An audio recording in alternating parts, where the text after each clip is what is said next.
Chapter 1. Pain is all I know. A 7-year-old blonde was standing in the middle of a street filled with villagers. It wasn't daily that the villagers would gather on the street after sunset, but the villagers were more than lively on this special occasion. It was October 10th.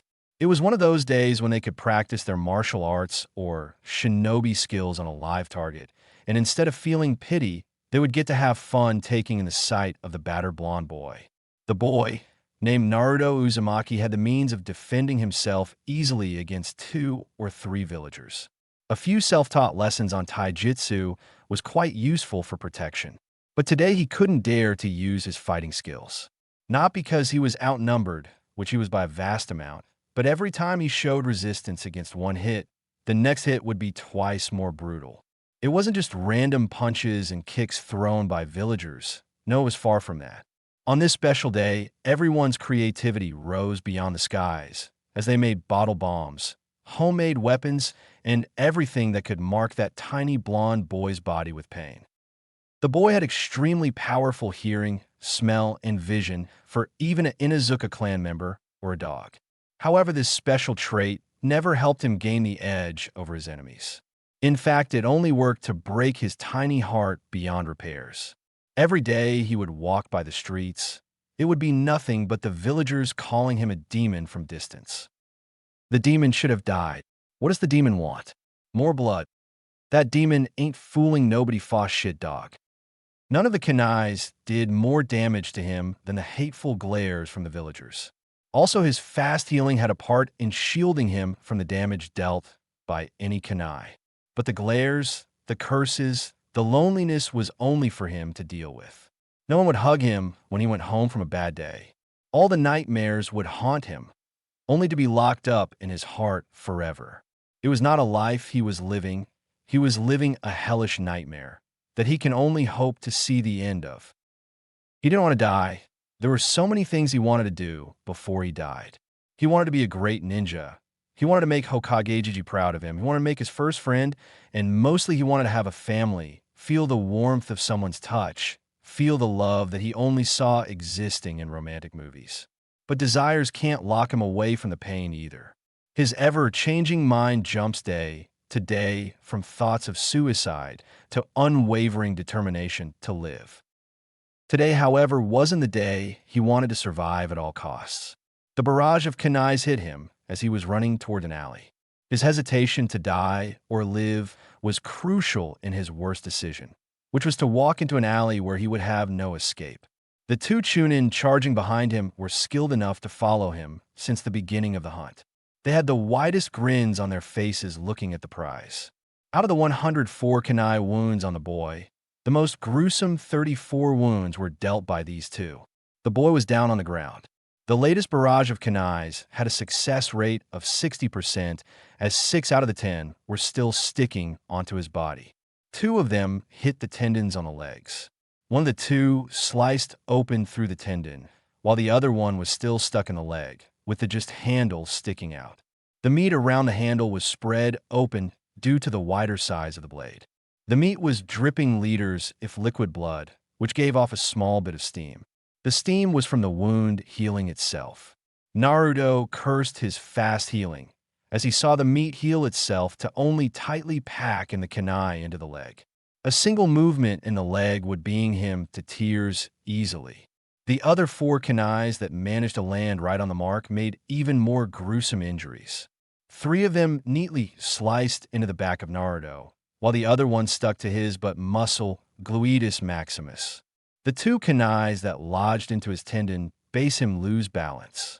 His extremely fast reactions made him twist his body to avoid falling face first.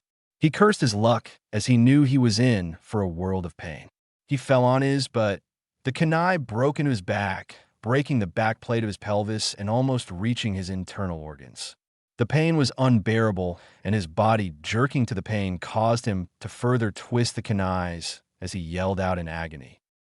The 2 Chunins were proud of their achievement so far. They waited for the blonde to stop screaming so that they could go on to finishing move. But then they heard the boy speak to them for the first time. "Why do you hate me so much? I am sorry for the pranks if you are angry about that," the boy said in between his sobbing. All he received from reply was a loud roar of laughter from the two. Stop trying to pretend to be innocent, you demon. The Hokage wasn't fooled by your lies either. What do you mean? I never lied to him about anything. The Chunin's laughter grew louder as he realized the boy trusted the Hokage a lot. A little bit of suffering before death would be more fun for him. After the Kyuubi's attack, he had been one of the people who lost something really valuable. He lost the love of his life along with his humanity. After his lover's death, he only lived to kill, and to kill was to have fun. Today, he was finally going to get his revenge, and revenge is a dish best served cold. He waited for the right year, the right opportunity. The Hokage was out on a simplicity diplomatic mission to Suna. By the time he would be back, the job would be done. The Umbus assigned to protect Naruto were also the ones who disliked Naruto enough to not harm him directly, but let him die by others' hands. This was the perfect opportunity. He wanted to add a bit of spice to the cold dish he prepared for the Kyuubi brat. You know, the Hokage assigned me to kill you. That's why 9 of the ninjas are helping you out. He smirked wide as he saw the wide, open, shocked eyes of Naruto. He did it. He added the perfect spice for his dish. Naruto was just sitting there, the pain of the 6 kunais stuck in his body, overcome by the pain in his heart. The one man he trusted betrayed him. No one was left for him to turn to. He was all alone on this nightmare. The angel he thought would save him stabbed him with trident of devil. Naruto gave up. He has had enough of this nightmare, and he was hoping this time would be the end. He closed his eyes, not before he noticed the Chunin take out a scroll and mysteriously bring out an axe from the scroll. The dish was ready. The Chunin rose the axe up all the way to get better momentum in the swing. With heavy weights on his shoulders, he swung his arms. The axe cut through air with a zapping sound.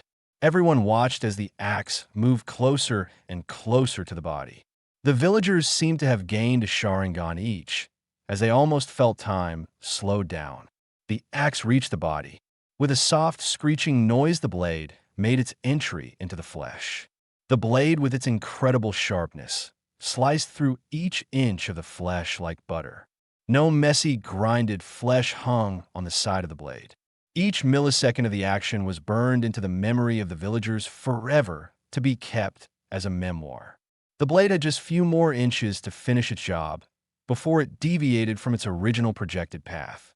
The blade, instead of slicing the boy in half, managed to only slice so that a thick chunk of flesh still connected the torso to the lower body. The deviation of the blade wasn't an accident, no, far from it. The wielder of the blade lost all sense in his brain just before he finished the swing, ending his swing to be a failure in slicing the boy in half. The Chunin had no sense of fun or amusement from the sliced-up body of the boy, as at the moment the only thing he felt were pain and fear. Fear, fear, and fear. 2 black pupils drilling holes through his head. He couldn't move his body and zap. Everyone who was taking in the pleasure of watching the blind boy's torso being split in half lost all sense of surroundings. The only thing they felt was the overwhelming killing intent that swept through the whole area. Those who were looking at the roofs saw the silhouette of the 3rd Hokage. Then one more second, and he was gone. No one saw what happened as they heard a noise of slicing flesh. They turned back to the Chunin, holding the axe, to see the head of the man slide off the neck. The head tumbled on the ground a few times before they noticed the demon brat was gone. The Hokage, according to the still-standing shinobis, was standing on the same roof as before, carrying the boy in his arms. The next second, every standing shinobi fell to the ground while clutching their heads in their hands. Most of them were unconscious, while some of the shinobis went into shock after having felt such a massive killing intent. The Hokage moved at the speed of a perfectly performed shunshin through the village as he reached the hospital in a blink. He broke through the wall to the medic. Please bring any senior medic to this boy's aid this instant. The seriousness in his tone sent chills through any staff member in the room. The nurse went to her room to call the medic. The Hokage followed. Ms. Haruno, we are ordered to heal Naruto Uzumaki this instant, since he is in a life-threatening condition. The name clicked in her mind and merely grunted, I'm not going. I don't care what happens to that damn dash. She couldn't finish as she and the wide-eyed nurse who realized her mistake started choking from lack of breath as a heavy killing intent brought them down to their knees. Everyone in the hospital stopped their movement. The umbu guarding the Hokage fell down from their hinge nearby as the killing intent got them to the brink of insanity. The Hokage looked like a monster to them, which was well complemented by the tales of his monstrous strength in battlefield. If I ever hear any of you call him a demon, I will cut open your throats at this very moment. He calmed himself for a second. I don't care what prejudiced views you hold about our hero, but you will aid his healing at this very moment unless you want to die. The threat was as straightforward as it could be. He was ashamed to be the Hokage of such ignorant fools. The nurses began healing Naruto. He took another look at his splattered guts, and he couldn't stay in the room anymore. Several nurses were being carried out since they fainted from either the Hokage's KI, killing intent, or the sight of a little boy being harmed to such extent. The Hokage, for the first time in many years, let a drop of tears slide down his aging eyes.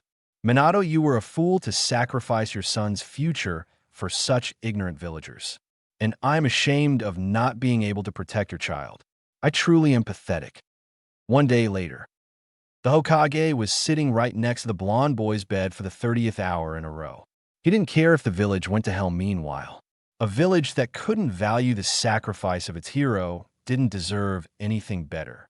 He was brought out of his thoughts as the young boy in his mind stirred up and started to open his eyes.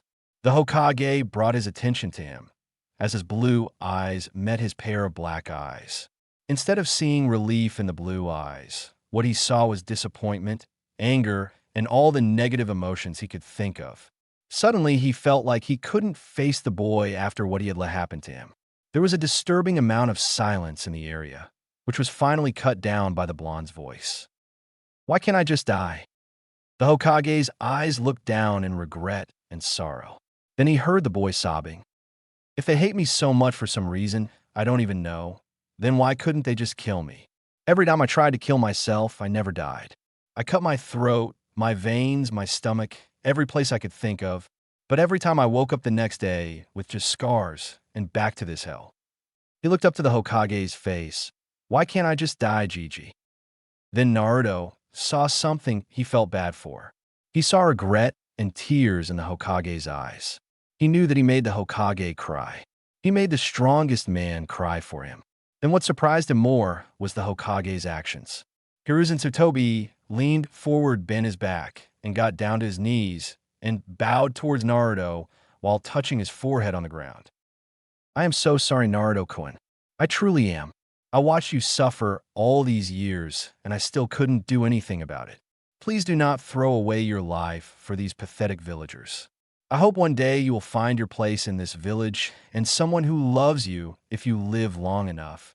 Until that day, I want you to live, at least for me. Naruto felt bad for making the Hokage suffer like this. He thought a man of his stature wouldn't care about him, especially after hearing the rumor of him ordering Naruto's death. Naruto was doubtful, but all traces of his doubt was gone. The Hokage cried for him, bowed down to a mere boy in the village because he cared for him. The Hokage had a lot of work to do in the village, which is why he can't always help out Naruto. But the Hokage tried to help as long as he could. A wave of determination swept through Naruto's brain. He decided he was going to make the Hokage proud of him. He would not throw away his life so easily. He would live enough to find his valuable people. His weak smile towards the Hokage made him sigh in relief. Naruto-kun, I have many paperworks to finish from yesterday, so I'll be taking my leave if you don't mind. And please visit me anytime you have any problem. Don't hesitate. Also, I have some boos I need to take special care of. So see you when you get better. The Hokage left with a smile. As soon as the Hokage left, his smile faded back to his scowl. He hated the village, but he didn't want to show it in front of the Hokage. His mask of the happy, joyful person throughout the village remained intact, while his cold blue eyes stayed locked to himself. He snapped back his stupid grin as he heard commotion near the door. His sensitive ears once again back to its formal glory picked up the faintest of noise from the conversation. The demon survived again, and now we have to take care of him. I hate my job. Well, gotta do the dirty things for money. No one likes being a prostitute, either. Whatever, if you think so, why don't you go and treat that demon? Oops, running out of time for my date. See you later. Damn single bitch, making fake excuses. The door opened with a creaking noise. Both Naruto and the nurse were now wearing a fake smile, which hurt Naruto even more. He tried with all his willpower to stop the drop of tear from falling from his eyes. So, what did you eat your food? Do you have a headache or pain in your chest? Are you nauseous? The nurse bombarded him with all the questions, since she didn't have the patience to ask them individually in presence of the demon. Naruto, with his amazing acting, just smiled and said excitedly, "Yes, the chicken soup was really great. And no, I don't have any problems so far." Well, then I'm leaving. Neglect of patients' health could be punished severely if committed by a medical staff, but no one bothered since it was the demon. She just hurried out of the room. Naruto just sat there, the tears spilling from his eyes again. He wished the Hokage stayed with him for a little longer, so that he could take a longer break from the nightmare. He closed his eyes to take a nap. He suddenly felt as if he was lying in a puddle of water. He opened his eyes to see nothing but darkness. The floor was wet, and no one but him seemed to be present in the place. He started looking around for proof of life around, but all he managed to see was a bit of light coming from a hallway close by. He got up and followed the light. The hallway had several torches lighting up the area. There were several sewer lines running through the hallway, and all of them led to a big door. He entered the room through the door, and in front of him stood a massive cage. Even a mansion wasn't usually that big. When he started to move closer to it, something came forth towards the cage. Two gigantic crimson eyes pierced through the darkness. A few more seconds, and before him stood a tall, gigantic fox. The fox grinned to show its fangs. The fox was expecting the blonde to scream out in fear, but was heavily disappointed to see him picking his nose. "A brat, you know I could kill you any moment. So when your life is on the line, you shouldn't be picking your nose. Are you stupid? If you wanted to kill me, you would have done so already. Your arms could easily pass through the bars of the cage." "I see. You're not as stupid as I thought. You are correct that I'm not going to kill you. But I guess you're not afraid of me because you don't know me. Or else you would be pissing your pants right now." "Why, I don't fear anything. Since I am the amazing Naruto, who is going to be the strongest shinobi in the village, the Hokage." "Amazing my ass. You could be the most ridiculous of them, I am sure. I am Kyubi no Kitsune, the demon that attacked your village 7 years ago." "Wait, are you stupid?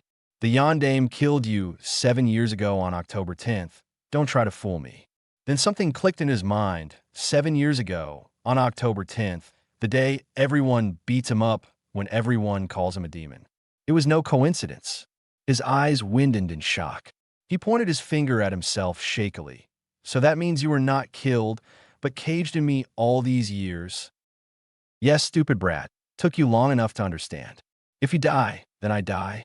It's because I am sealed in you. The Yondaime sealed me in you. And every time you try to kill yourself, I have to heal you so that I don't die with your pathetic little body. And these stupid villagers don't even understand the difference between a jail and a prisoner. They keep thinking you are my reincarnation and try to kill you so many times. They are more of a demon, to be honest. Stupid ninjen." There were many emotions on Naruto's face, too many to understand. He was sad, angry, furious, and also happy that he found out. But then regret hit him. He started crying to himself. He got down on his knees and bowed down, not caring if the puddle of water on the floor drenched his blonde hair and forehead. His crying didn't stop.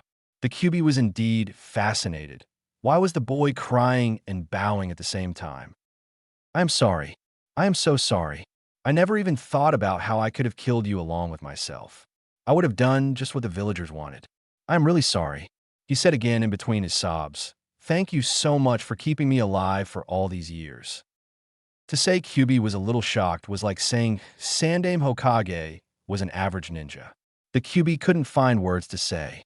He was the reason Naruto's life had been hell so far, but without a second thought Naruto bowed down to thank him. He felt sorry that he almost killed the demon that brought his life to this state. He felt sorry that he almost killed the demon that killed so many people. He felt sorry for the demon that made him lonely for all these years. The QB let tears spill from his eyes. The strongest of the Bijou had never been shown any form of kindness since the Sage of Six Paths brought them to the shinobi world. He was hated, used as a weapon, cursed for destructive power, and used in the most disgusting ways possible. But here was a boy standing whose whole life had been a mess because of him, showed him gratitude for his existence. Instead of being blamed for the misfortunes he brought, he thanked him for saving him. He didn't hate him. He was his first Jinchuriki who didn't hate him. Brat, you know no ninjin has ever seen me cry.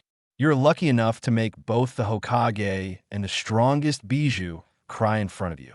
But you shouldn't readily trust someone so easily. What I did was for my own survival, and besides I killed many of your villagers. You must have read about that. Do you still think I'm kind? There must have been a reason for that. You don't seem that bad to me.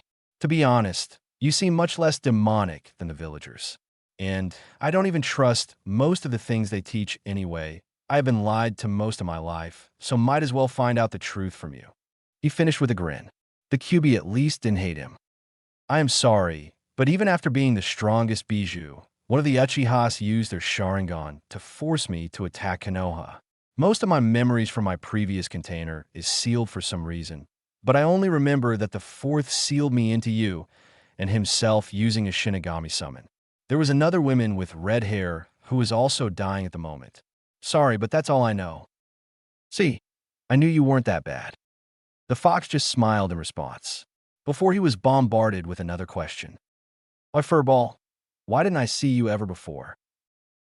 The last time you were injured the most since your birth, so I had to spend a huge amount of my chakra to heal you. That's why now I am connected to your mindscape. You could actually form a direct link later, so that we could talk whenever you were bored of talking to your plants. The blonde became embarrassed at being found out, but then the fox's eye opened wide. He gained a tick mark on his forehead. Did you by mistake call me a furball? I'm not quite sure if that was intentional. Naruto replied with a straight face. No, actually I would like to call you furball from now on. The fox was sure he would have killed him if it were not the fact that he would die along with Naruto then. He calmed himself after intense meditation. My name is Kurama, not Furball. Got it. You got it, Furball. The fox was about to slice his throat when Naruto slipped and fell on his head first and got knocked out and woke up in the hospital bed. Phew, that was one hell of an introduction. Chapter 2. Will you be my friend? There were quite a few things in the world that Naruto hated with passion. Waiting for the ramen to boil in water, the villagers' constant glares, Hokage's lecture after he did a prank, and lastly his special resting period in the hospital bed. Hospital beds were comparatively softer than his broken wooden framed pile of trash. But in his bed, he wasn't served poison, such as the hospital food. Well, maybe a few times, when he thought the food presented to him was a gift instead of assassination medium. But that doesn't count for much. While he stayed in the hospital bed, he wasn't served the only thing that could fuel his flames of youth, the medicine that could heal his wounds, the potion that could replenish his exhausted mana. He wasn't served ramen in the hospital. He hated it. He could waste his life in a prison if only he was promised his daily demanded intake of ramen, which was usually around 15 bowls. Right now, Naruto was lying on that same bed, thinking of the ramenless 3 days of torture he suffered to keep the Hokage happy. Well, not anymore. Even the future Hokage has limits to how much he could sacrifice for the current Hokage. He tried to get up from his lying position and felt the pain course through his body, but it was nothing compared to the separation he suffered from ramen. He clenched his fist. I will not die in this shithole before getting 15 bowls of ramen in my stomach. The shining orbs of his blue eyes reflected his determination. A unwavering determination to survive, to fulfill his destiny, to eat his ramen. 5 minutes later, he was lying face first on the green patch of grass near the window of a 2-floor hospital. As soon as he had gotten up from his bed, he jumped out of the window before realization hit him, and he went wide-eyed, shit, this is the 2nd floor. The very next thing that hit him after realization was the ground, which was dried to crumbs from the lack of rain. His luck can sometimes rival even the legendary sucker Tsunade's luck. Well, since he was used to having such great luck, he just dusted off his clothes, not even caring about his luck, because something bigger was on the line. Yes, his ramen, of course. He ran in a straight line through the streets, ignoring the glares, whispers, and all the villagers along the way. He barged into the ramen stall. The old man and Ayam were both relieved to see him all right. "Hey, old man, I'm really hungry. Could you give me 3 bowls of ramen to start with?" Of course, I was getting quite worried that our most favorite customer was absent for so long. The boy's cheerful mask was about to break as he remembered why he was absent from his nectar.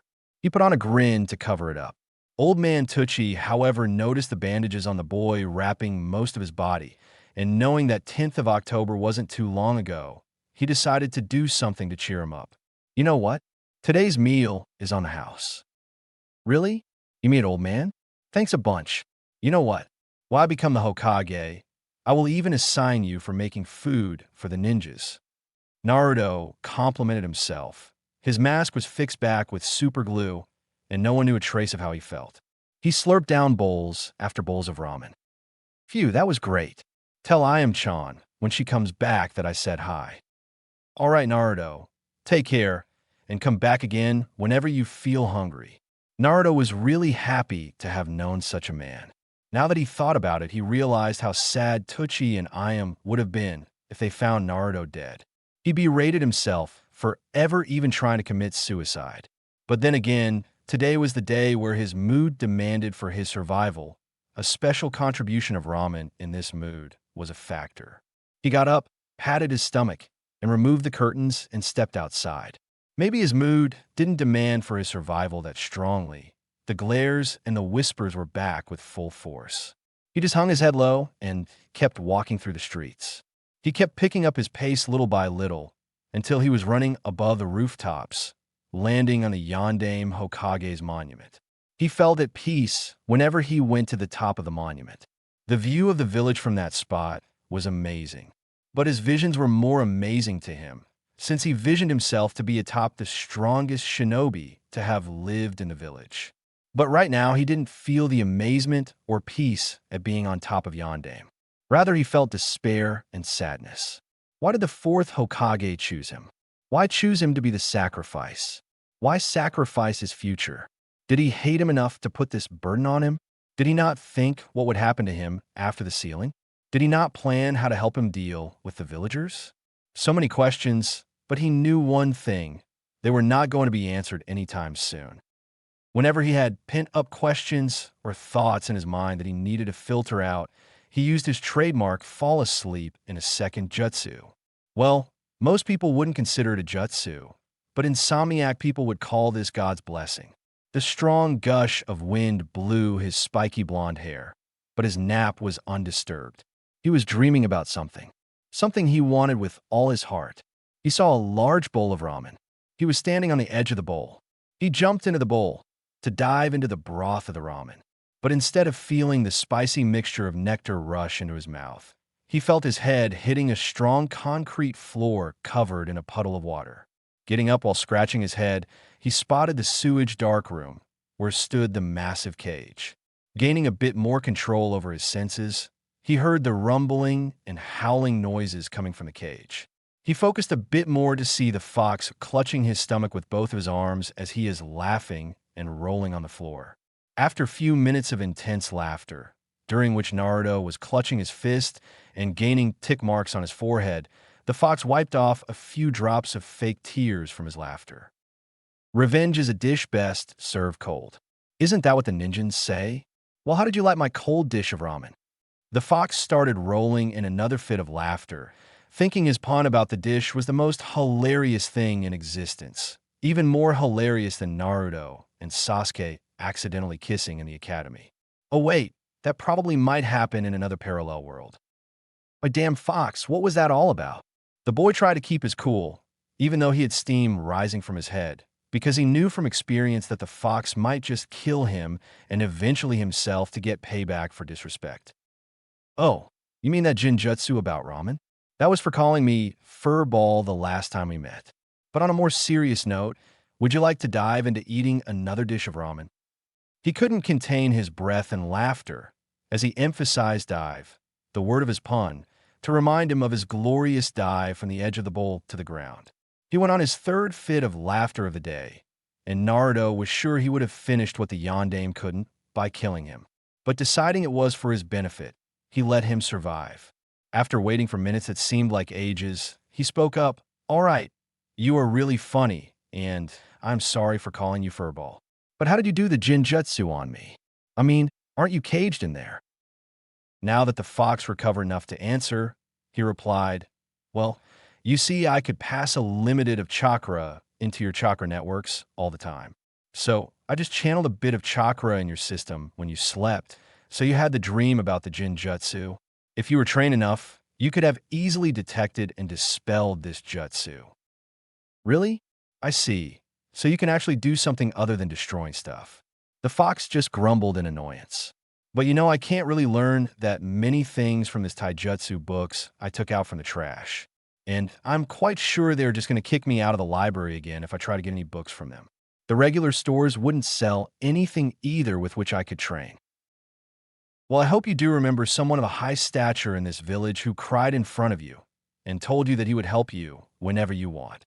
Sarcasm was oozing out from every syllable of his sentence. Naruto was confused for a second, and then he nodded his head in understanding. Then a glint of evil spread through his eyes before it was covered with innocence of a newborn.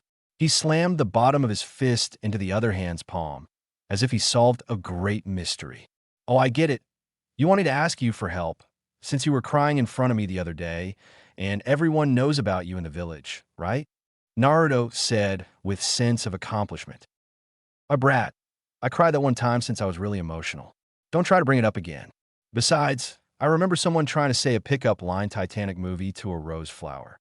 The fox was rubbing his chin with his paw, as if he was trying hard to remember who it was that said that winning the ticket was the best thing happened to him since he got to meet Rose. The blond boy went wide-eyed as he realized that he should stop delivering pickup lines to flowers, since he had someone listening to him all the time. He decided to drop the topic for a while, since it was already embarrassing him too much to risk other information leaking out. "All right, you win. So I think I could ask the Hokage for some scrolls on shinobi arts. Maybe then I could get stronger." "Yeah, you better get stronger, since you're holding the almighty Nine Tails pride in your belly." Naruto just rolled his eyes. He realized strength and large chakra reserves meant nothing when it came to delivering the punchline instead of the punch. "All right. By the way, is there any way I can talk to you whenever I want without having to get knocked out cold?" "Well, yes, you could just peel the seal just a tiny bit. Then you could command to control the opening of the seal with your mind. When you want to talk to me, just imagine removing the seal a tiny bit, and we'll be able to talk." He did as the fox told. He was pleased with the result, as he saw the little portion of the peeled of seal, open and close based on his imagination. "Well, that takes care of that. So now I can talk to you anytime I want. I guess now I won't have to talk to my plants anymore. So thanks." The fox felt happy to have done something good to boy before he regretted his decision hearing the last word, furball. Naruto's lack shone through, as once again slipped while avoiding his claw, hitting his head on the ground, and returning back on top of the Hokage's monument. He looked around the village from the top, the bustling markets, the busy streets, students practicing art of ninjas in the academy, and many more things. Wait, students were practicing ninjutsu and other shinobi stuff? That's where he needs to go to learn about those things too. He got it. He added another topic on his mental checklist that he had to talk about when he faces the Hokage, as he started sprinting back towards the Hokage's office. The glare's once again present, but Naruto's mask of cheerful little prankster shone through once again as he barged into the Hokage tower without anyone believing that he changed even a bit. He walked up to the counter and was told to wait a few minutes before he could enter. The lady on the counter wasn't one that tolerated him either, but being in the Hokage's close proximity, she didn't want to sign her death note by saying something that the demon brat deserved. A shout soon followed, and Naruto enter the room. He smelled the presence of few other people besides him in that room. He realized the fox's chakra intertwining with his own had now allowed for better detection through smell, vision, and hearing. He was brought out of his thoughts as the Hokage spoke up. "It's good to see you recovered so fast. I didn't quite expect your recommended resting period to be cut down by half by you." Naruto just laughed sheepishly as he got caught again after skipping out on resting in hospital. "But then again, you never liked the hospitals anyway, and I can't quite force them to only prepare ramen. Also, you seem to be in good health, so I guess I could let you pass." The Hokage saw Naruto sigh in relief. "So, I assume you have something on your mind for me?" Naruto stood in amazement at being read so easily. "Yes, I wanted to learn some ninja skills. I also want to join the Ninja Academy. It would help for self-defense and carve my path to the title of strongest Hokage." The stars in his eyes this time were real. He didn't need to act to be happy in front of the Hokage that much, because he made him happy with his mere presence. The Hokage smiled at his surrogate grandson's antiques. "Yes, of course, I was about to enroll you in the academy from January, and you would graduate in 4 years if you don't skip out on classes." "I see, but I really want to start my training now, so I do need some scrolls or books on ninjutsu and taijutsu, and maybe even jinjutsu." "Yeah, you could get them from any library you want to be honest. I could provide you with some scrolls on special taijutsu style to fit your extreme instincts. But I am afraid I can give you any more scrolls of importance since it will show favoritism towards you, which I don't mind, but some villagers might a lot." Naruto started getting a bit nervous as he said, "Well, there is the problem. The librarian wouldn't let me enter the library. Neither would the bookstores sell me any books. So I can't buy them on my own." Naruto saw as the Hokage's fist was shaking, and Naruto was feeling bad for the librarian. "I guess I will be having a long talk with the librarian, soon-to-be ex-librarian." Naruto knew exactly what he meant. "Well, Naruto-kun, meet me the day after tomorrow at 8 in the morning. I will go with you to the library to help you choose some scrolls." "Thanks a lot, Hokage Gigi. Well, I'll be leaving then." "Well, see you later, Naruto-kun." Naruto began to walk out of the room before he noticed something new, something he had never experienced before in the Hokage's room. He turned back to face the Hokage, piquing the Hokage's curiosity. "You know, Gigi, I think I like the 4 new Umbu members you have here. Any of them are yet to emit any killing intent at me as of now." The Hokage's eye widened as he stared at the fading form of Naruto moving out of the door. The boy could detect the best of the hidden ninjas, and he could predict by the lack of killing intent of the Umbus that they were newly appointed. He knew someone from his previous Umbu guards leaked the information of him leaving to sand on October 10th, which led to Naruto's extreme injuries eventually. All 4 of those ex-Umbus were now enjoying time under Ibiki's torture. The Umbus stayed with the Hokage for so long, and he couldn't detect any killing intent from them at Naruto, but Naruto easily detected that. He closed his eyes with a wide grin, knowing that Naruto was going to be one of the best shinobis in the future considering how skilled his detection and perception already is at this age. He was proud of Naruto.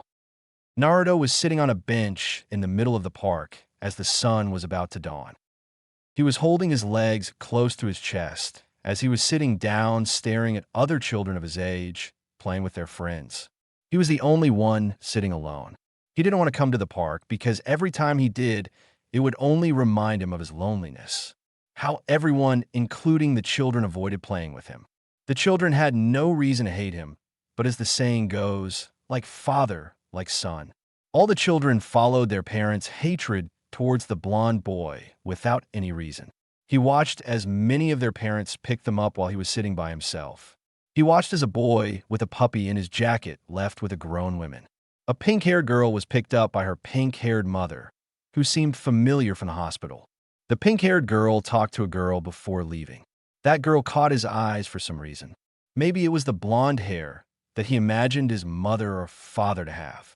Maybe it was the green eyes that he thought was really uncommon.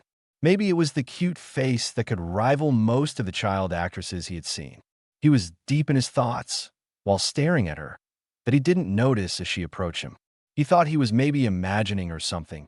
"Hey, Blondie, what are you doing here by yourself?" Naruto thought she was another one that hated him, so replied quickly, "Oh, I'm sorry. I will leave if I bothered you." "Oi, I didn't say I was bothered by you. Where's your mind anyway? I asked what you were doing by yourself." Naruto was stumped. Someone actually cared about what he was doing and didn't immediately tell him to leave. "Well, I was just passing time, since no one plays with me, and I don't think I have any friends." The girl raised her eyebrows. "Wait, why don't you have any friends?" Naruto was getting more and more depressed. Since of those questions made him realize how far his life was from normal. "Well, I don't anyone likes me here," he said sadly. "Well, I like you." The child's innocence didn't mean to convey any underlying romantic feelings through the sentence. And Naruto didn't even care for the romantic feelings, as he felt tears brimming his eyes. Ino raised her eyebrows again. "So you don't hate me?" "Of course not. I just told you I like you." Ino grinned, seeing the smile on his face. "By the way, the name is Ino." "My name's Naruto. So, do you want to play with me tomorrow?" "Of course, why not?" Then Naruto heard the thing that he waited forever to hear. He heard something that he would answer with a yes without a second's thought. He heard something that finally made him happy that he didn't die on his birthday. He heard Ino asking him the question that he always wanted to be asked. "Will you be my friend?" Words, thoughts. Words, QB's voice. Disclaimer: I do not own Naruto, because if I did, I would be able to die in peace. Everything you read from now on may not be canon. Credit goes to Masashi Kishimoto for his amazing manga. Please review the story if you have the time, because your feedback helps me improve my storyline somewhat. It's fine if you have something negative to say about the story, since I am really bad at writing and am bound to make mistakes. Flame me if you want, but do it so I could identify my mistakes. Star Tales Bomber, thanks again for your compliments and for reviewing the story. Real MVP. I fixed a mistake, so now I hope the future readers will find it easier to read. Thanks again for your input. Beta 117, thanks for reviewing. Yep, true, I didn't put much thought behind the title, lol. Draven 32, thanks for your compliment. And yeah, I feel you on a spiritual level. I also like those kinds of stories about Naruto, which is the reason I wrote this fanfic. I hope you will keep reading my future updates on this story. Thanks again. Mako 123, true, I hated how Kishimoto gave Sasuke everything. But the part about Naruto becoming best from worst, well, it's the cliche for main character. And I called it masterpiece cause it's been a part of my childhood and will always be my favorite, even though there are many flaws. I would really appreciate if you guys leave a review or feedback on my writing. And the updates from now on might be less frequent since school is starting, but I will keep it up to date. And sorry if you felt the amount of fluff in the story was too much. From next chapter, it will go back to angst. So, just wanted to create a difference in the two chapters. Hope you guys like this story. Chapter 3, I Owe You Everything. Naruto was skipping down the streets like a little girl. The glares that were usually filled with intense desire to inflict pain upon the boy had now turned into a disgusted one to see the boy so happy. One would skip through the streets, with their gender being male, only when their marriage proposal to their dream girl was accepted. Well, Naruto's case wasn't too far off, since with a friendship with Ino, he now had his first female company of his age. The humming and singing of the boy made many street walkers nearby burn with jealousy, thinking what amazing piece of diamond he must have found lying in a pit of coal that made him so happy. Flashback. Will you be my friend? Ninjas are supposed to be adept at deception, but the star-shaped pupils of Naruto would give away to even the dumbest of ninjas the knowledge that Naruto was flying in the sky in joy at the moment. Yes, yes, yes. He meant to say it once, but the pent-up excitement, which was not fully released by his dazzling star-shaped pupils, forced him to repeat the same thing thrice and nod at a speed of 5 nods per second. He clenched his fist and raised it to the sky. I made it. I made my first friend. He stood there for a while, thinking about all the days he counted to gain a friend, and now what victory speech he should be delivering at his resounding success. He was brought out of his thoughts as he saw the amused expression on Ino's face. He stopped his celebrations to rub the back of his head while smiling sheepishly. One word to describe the situation: awkward. For Naruto, at least since he probably made the weirdest first impression about himself to his first friend. To break the awkward silence, Ino spoke up. That was some performance you delivered there. I will see you tomorrow at 4 o'clock then. She started walking away and stuck a glance at him before stepping outside the park's gate. Don't be late, or else I will tell everyone how pompous your celebration was. The glint of evil in her eyes proved that she meant every word. One didn't need to know about the stars to prophesize that she was going to become the queen of gossip in Konoha. Even though Naruto didn't care much about what others would thought about him, he decided it was better for his celebration to stay hidden, considering his reputation as the future Hokage might be on the line. Ino soon went home holding hands with a blonde-haired man who was standing outside the park. Naruto didn't feel the similar pang of jealousy in his heart that he always felt while watching children walking home with their parents. It was because he was giggling like a schoolgirl in happiness. Oh boy, watching Rose from Titanic giggling in happiness while dancing with Jack wasn't a good influence for him. Flashback end. Naruto made it back home without even bothering to notice a single glare or whisper or the amazing puns delivered by the furball, since he was too occupied in thoughts of a platinum-haired blonde girl. He chugged down the bowls of instant ramen. Yes, he chugged them down, not gulping or eating them. It was the secret to his sonic speed at finishing ramen. He didn't chew them. He chugged them down. The liquid broth would blast his mouth to give him pleasure unmatched in his experience, and to ordinary people who chewed the food would be left stunned, since not even a Sharingan was capable of detecting his movements when he was eating ramen. He lied down in his bed, since he was hoping to dream about a certain girl before he went off shopping with his old man in the morning. The chilly wind rushing in through the multiple broken spots in the window didn't bother him much. He slept through the night with the widest and stupidest smile he could muster. The next morning he woke up and quickly ate the date-expired breakfast he had lying around his fridge. His tenant helped him survive countless potential episodes of dysentery. Not that he wanted to rely on his luck to eat rotten food. No, even he hated the taste of rotten food. It was just that he was never sold fresh food by any of the shop owners. Naruto finished his breakfast, although really slowly, since he didn't want the taste of rotten food to blast his mouth like his sacred ramen is allowed to. After the breakfast, he took a shower. It was really rare for him to take showers, especially early in the morning, but today his Gigi was about to take him shopping, so he had to make himself presentable. He put on his shorts and a white t-shirt that had the Uzumaki swirl in the back. He started skipping through the streets just like last time, and the glares directed at him were rudely ignored. He reached the Hokage Tower by 7:45 and barged in through the Hokage's door. Ohio, Hokage Gigi. It was clear to the Hokage that Naruto was more than excited as he saw the wide smile on his face. The Hokage, knowing Naruto, knew early when he was acting and when he wasn't. He was quite sure that the excitement in his eyes at the moment was definitely true. Added with the fact that he arrived 15 minutes early, even though he has a habit of showing up late to everything. Ohayo, Naruto-kun. You seem really happy today. He knew there was more to it than just their shopping trip today that made him so happy. He squinted his eyes as if he was reading Naruto's movements and expressions with his non-existent Sharingan. The Hokage had to know a bit of face reading to hold a bit of knowledge of what his interrogation department was capable of. He immediately deduced from Naruto's face the reason why he was so happy. Well, it would have been a lot harder had Naruto been wearing his invisible mask of happiness. But without it, the Hokage easily read his face. So, it's a girl, isn't it? Naruto stood there, dumbstruck, his jaws hanging inches above the floor, his eyes big round as egg yolks.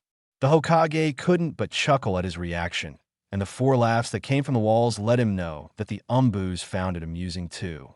After having minutes to recover from the shock, Naruto tried to act as if he didn't just stand in the room with his jaws on the floor for a good minute. How did you do that, Gigi? And yes, I was about to tell you, I made my first friend. And guess what? She is really pretty too. The man was happy to see his surrogate grandson, so happy. He was happy that he finally found a friend. And when Naruto had said that the girl was pretty, the old man had one thought in his mind: boy, you work fast. You can't keep a regular Ika reader from imagining about a potential romantic relationship, no matter how remote the chances are. All right, Naruto-kun, since you came early, why not get started on a shopping trip? The nod was enough for a reply from Naruto. They started heading through the busy streets of Konoha in their pursuit of scrolls and clothings, which were meant as a part of a surprise gift for Naruto. But the bigger surprise was still waiting for Naruto. The first stop was the library. Naruto nervously entered the library to see the earlier librarian replaced, as stated by the Hokage before. They walked in, Naruto amazed at how amazing the library looked. He only had a few books with him, but in the library there were thousands. He could stay there forever and learn about things, even though he hated reading. They went to the shinobi section. Even though Naruto wasn't a shinobi, the Hokage had the authority to let him enter the section, and since there weren't many people around, he wouldn't have to deal with civilian council bullshit. Naruto picked up a book on chakra control exercises and chakra molding. The Hokage was amazed to see his choice, because it would nearly be impossible for a kid like Naruto to identify the excess chakra in his system and decide to do chakra control exercises. Unknown to him was that Naruto had 1,000 years of experience stored in the fellow fur ball to make a few decisions for him. He then went on to choose a taijutsu scroll when the Hokage stopped him. Naruto-kun, you needn't choose that one. I have something waiting for you. Oh, Naruto was deeply engaged in thinking what might be waiting for him, to even give a proper reply. By the way, I think you would like this book on chakra detection. It would refine your detection skills to a next level. Naruto's super amazed star-shaped eyes have away the fact that he was already imagining how he was going to be the strongest shinobi with his detection skills. The next stop was the clothing store from where he bought a pair of shorts and white t-shirts, and the Hokage gifted him some gravity seals, which according to the Hokage, would help him train in the future. He then went to a bookstore to buy a book on history of shinobi. And finally, he ended up in the Hokage's office. With a wave of the Hokage's hand, Naruto felt 4 well-hidden members leave the room. The Hokage was once again impressed to see Naruto being able to easily follow the Umbu's movements. The Hokage raised his fingers to form a hand seal that sealed sound, light, and any information from leaving the room. Naruto saw the Hokage's face and knew already that he meant business. This scroll here is the taijutsu style that the Yondaime Hokage used and tweaked to allow another kunoichi with reactions as extreme as yours to use the style effectively. Considering your flexibility, reactions in combat, and your agility, this would be the perfect style for you. This time Naruto smiled, but with his mask in place. The Hokage wasn't able to see through his fake display of excitement, as he said, "Why am I receiving the 4th and that kunoichi's taijutsu style anyway?" "It's because you rightfully deserve it. I am sorry I cannot go into any further details about this." Naruto nodded understandingly. "So what, the 4th left me a scroll? I still have to deal with hell myself." He wasn't ready to forgive the 4th until he finds out why he was chosen for the burden. But he was still happy that he was at least left with a medium of self-defense. The Hokage's taijutsu style was nothing to be taken lightly.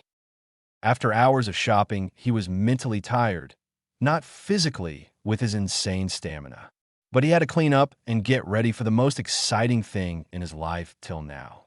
The excitement he felt while being chased by countless Umbus after his pranks were nothing compared to what he was feeling at the moment.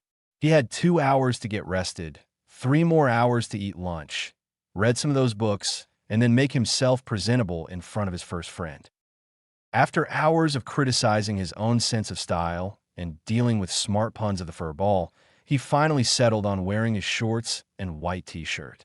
It was looking bad. He was picking up the girly habits from movies he saw, and indecisiveness in his choice of clothing was one of his habits that he picked up. He combed his spiky hair, which did nothing but spike up the hair, just like before. Soon enough, he was doing his victory pose in front of the mirror, ignoring all the jabs that the furball made at his gender ambiguity. He was skipping down the streets again. It was almost getting to the point of an eyesore to even those few that didn't hate him. He reached the playground at 3:45, once again early, due to his excitement and fear of what the future gossip queen might do to his reputation as the future Hokage. Looking around for a while, he found himself staring at the girl he was just thinking about. Hi, Ino-san. He completely ignored the pink-haired girl that was with her. Naruto. She saw that her friend was looking at him with disgust. Oh, I forehead. What's that look about? She then snuck a glance at Naruto to see him looking down, avoiding the gaze from Sakura. And Naruto, this is my friend Forehead. You can call her Sakura. Hello, Sakura-san. Naruto was growing more and more nervous. Then Sakura just snickered at him. Pig, so this is the new friend you were talking about? I don't want to play with him. My mom told me not to play with him. He is bad news. Naruto slumped his shoulders in defeat. He just probably lost his new friend. But then he heard a large shout from Ino. Shut up, Forehead. Ino was royally pissed. My mom said that too, but does it matter? He didn't do anything bad to us. And he doesn't have any friends, so I'm playing with him whether you join or not. Sakura felt insulted that she wasn't treated as a royalty, and instead Naruto was preferred to be a better company than her to Ino. She left the park, making the ground shake with each of her steps. Ino looked at Naruto and saw him look down. Oh, now what's up with you? Guilt was clearly plastered across his face. I am sorry. I just made you lose your friend. You don't need to worry about that. It wasn't your fault. Even though she has a large brain and her large forehead, she is just stupid to hate someone without a reason. Naruto was chuckled at the joke while the fox in him was rolling on the floor while laughing. I think I like this girl. She got some funny jokes. Then Kurama heard Naruto growl to him. Oh, I see. Is someone jealous cause I said I like the girl? Naruto just grumbled in annoyance as he opened his eyes to let the sunlight enter his eyes. The world was shaking. The trees and ground were suddenly flying up to the sky and down to ground. After regaining a bit of more of his senses, he realized Ino was shaking him by his shoulders until she stopped to see him open his eyes. She sighed in relief. Oi, what were you dreaming about? Oh, no, I wasn't dreaming. I just have a habit of zoning out sometimes. She nodded understandingly. All right, then let's go play hide and seek. All right. She was about to run off to hide in safety when he said, Thanks for playing with me. After 2 hours of constantly playing hide and seek, she realized something. No one could beat Naruto at the game.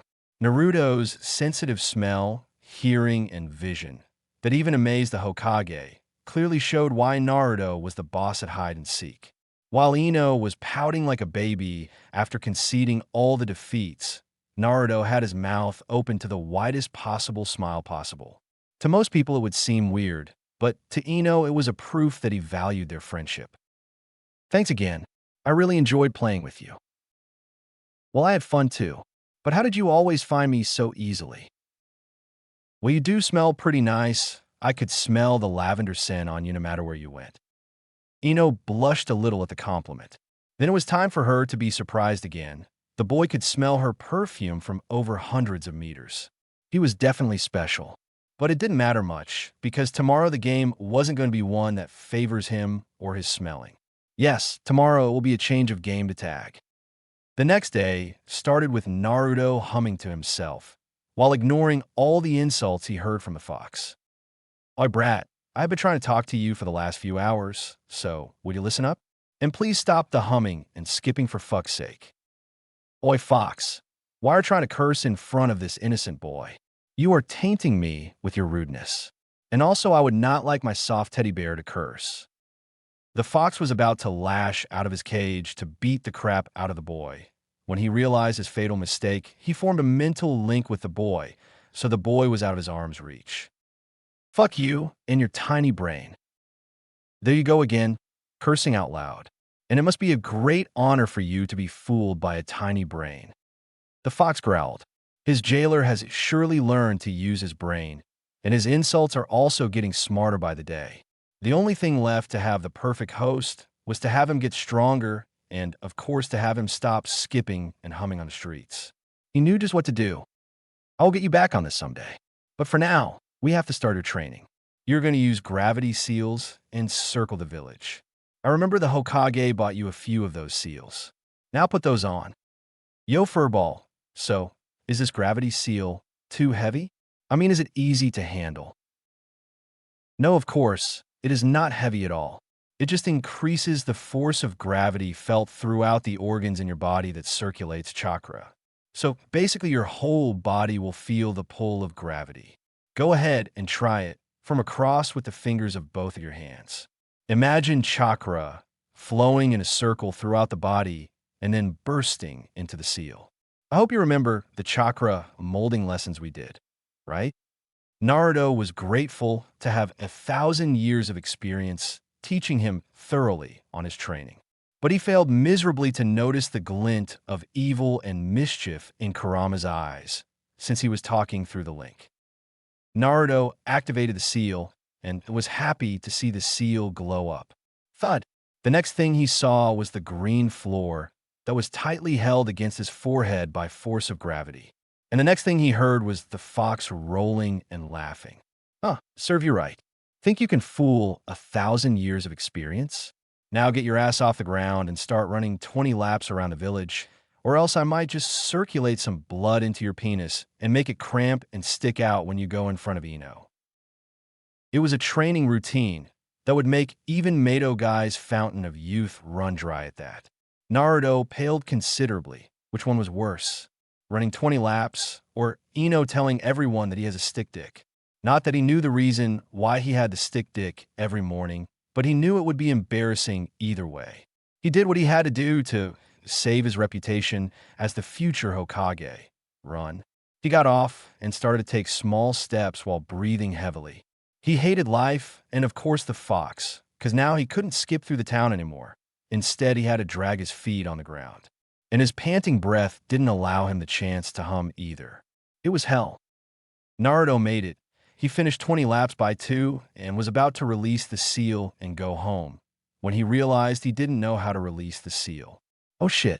The fox heard his thoughts loud and clear, and he had a face-splitting grin which Naruto couldn't notice, but was sure would happen. Almighty, Kyuubi, the destroyer of all humans, the symbol of strength. Shall thou be kind enough to allow this meager existence the knowledge on how to release the seal?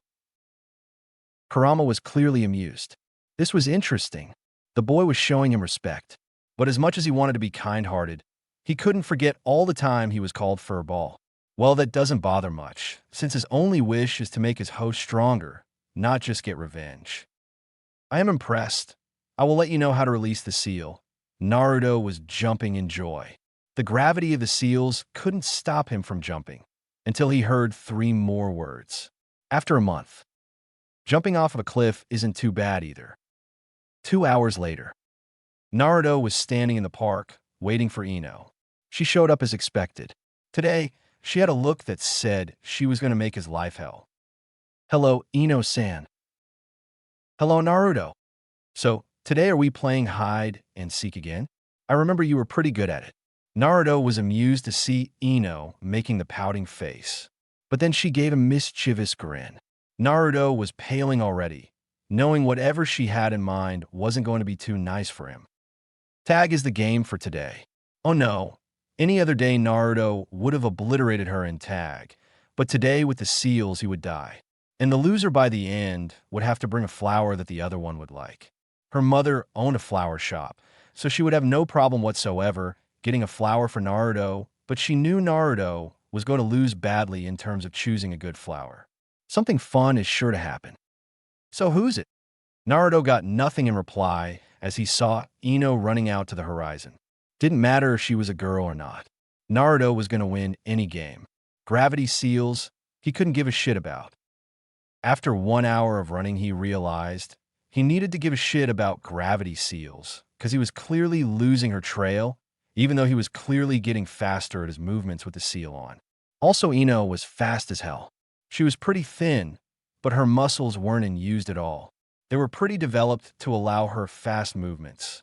Naruto was panting heavily, But the future Hokage cannot lose. Ino was standing a few meters ahead of Naruto. So you're pretty slow, I see. You are sure you don't want me to slow down for you? Naruto was done taking insults. All right, time to speed up. He took off the sweater that Kurama made him to make him sweat more. He took a long breath to cool off. Ino, on the other hand, was blushing to see the toned body Naruto had, which was sweating profusely to reveal parts of his skin through the drenched white t-shirt. Well, a girl of 8 years was mature enough to recognize an attractive guy, and right now Naruto was on the top of her list. While Ino was admiring his body, she noticed that he had a few tattoos across his body which looked like flowers. Those were gravity seals. Inoichi Yamenka, her father taught her a little about them, and she remembered clearly that those were meant for training. Oi, Naruto, is that a gravity seal? Oh, this? Yes. Did you run after me all this time with that on? Yes. Are you stupid? Why don't you take them off? Well, I could be training and playing at the same time, and I kind of don't know how to take the seal off. Ino giggled at his stupidity. Ino knew this was the opportunity. She started to run again, because Naruto might get faster the longer he stays with the seal. But then again, there was the function in gravity, which increased the gravity multiplying factor up by a level the longer the user got used to it. But she didn't want to risk him getting near her before the gravity level increased. She ran off and saw Naruto follow, and to her amusement, Naruto fell face first onto the ground. She could swear she heard him saying something like "screw you for a ball" or something. After another hour of chasing around, Naruto fell again on the ground to get used to the increased gravity. He was panting heavily, knowing he lost. He saw Ino sitting down right next to his ground-ridden body. So I guess you owe me a flower that I might like. Oh, huff, huff. Huff. We'll get it tomorrow. All right, thanks. So sweet of you. Naruto rolled his eyes. He has already gone through hell with Furball's jokes, and now Ino's innocent and sweet tone added to his sufferings. All right, then. I will see you tomorrow. Take some rest here and then go home. And one thing, your whisker marks look pretty cute, you know? She giggled to see Naruto's face turn a bit red. Maybe he was never complimented by a girl before. Naruto watched as Ino walked out of the park with her father, and then he fell asleep in peace. He woke up after evening to find out all the fatigue in his body gone, and his arms and legs feeling much stronger and lighter. The gravity seal was working really well. Whenever he moved with the excessive gravity, many of his muscle cells that were overused were later repaired and reformed to allow more cells to grow, and he knew Kurama was doing a good job to keep his body fit. All he needed now was his body to be filled with bowls after bowls of ramen from Ichiraku. The night went off without any event of note, just his regular night of freezing and cold from the broken windows, and the heater that blew cold air, and the blankets that were torn in almost every possible place. But then again, the peaceful smile on his face was something he recently mustered that shielded him from all of his problems. He scratched his whisker marks, and it tickled like hell. Even though his whisker marks allowed most people to easily target him on his birthday, it was something that was cute according to Ino, so he was happy it was there. His thoughts, just like the 2 other nights, ended with Ino coming to his dreams. Ino was holding 2 bowls of ramen in her hands. Naruto-kun, would you eat this ramen? I made it just for you, she said shyly. Naruto didn't notice the drool running down his face, but he knew he looked as if he was about to submit to this. He steeled himself upright. "My furball, what do you take me for? Ino-chan bringing me the food of the gods, and then also calling me Naruto-kun? It's too good to be true." Kurama appeared in a cage nearby, with pride in his face. "Good job, Brad. You saw through the Jinjutsu pretty well. Otherwise, you would have had to eat an explode dash." He couldn't finish his sentence as he heard a boom. He face-bombed himself. He was about to praise Naruto for seeing through the deception, but right now Naruto was on the floor with a kunai in his mouth and ash on his face, since he jumped to dive his face into the explosive kunai disguised as ramen. "Fuck my life, please. Why did the 4th have to be so cruel to seal me in you?" Kurama wiped off a few drops of non-existent tears from his face, after reminiscing the good days he spent in other intelligent hosts he had been sealed in. "Boy, you gotta teach me that jutsu. No one can ever resist diving into ramen, and I could get anyone with it. He had stars in his eyes, wondering how many S-class shinobis he would defeat with this jutsu. Screw this. Well, Brat, I don't think there's anyone as dumb as you in the shinobi world to fall for that dash. He stopped as he saw a rabbit near him, and immediately used his huge jaws to crush through the rabbit's skin, only to realize that the rabbit was a projection, and a few of his teeth were now broken from tooth-to-tooth collision. Oh, look who was talking. The amused grin on Naruto's face meant that he was, well, amused. When the hell did you learn to do that, Jinjutsu? I never learned to do the Jinjutsu. If I knew, I wouldn't be asking you for help, DUH. Well, then how did you do it? The fox knew. He already looked stupid to Naruto. This is my mindscape, remember?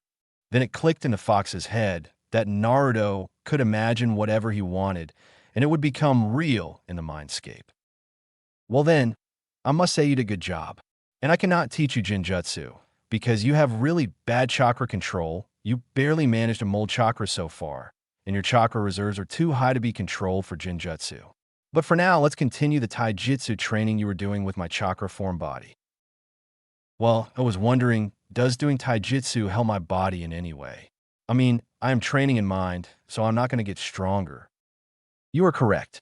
But training in mindscape, you will train 10 to 20 times more, since your imagination works faster than reality. You're going to get battle experience from here. You're going to be able to refine your reactions, techniques, and body movements in here.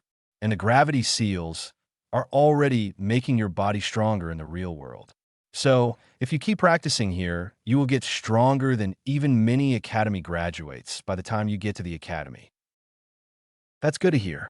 I'm so excited. Let's start with the torture session already.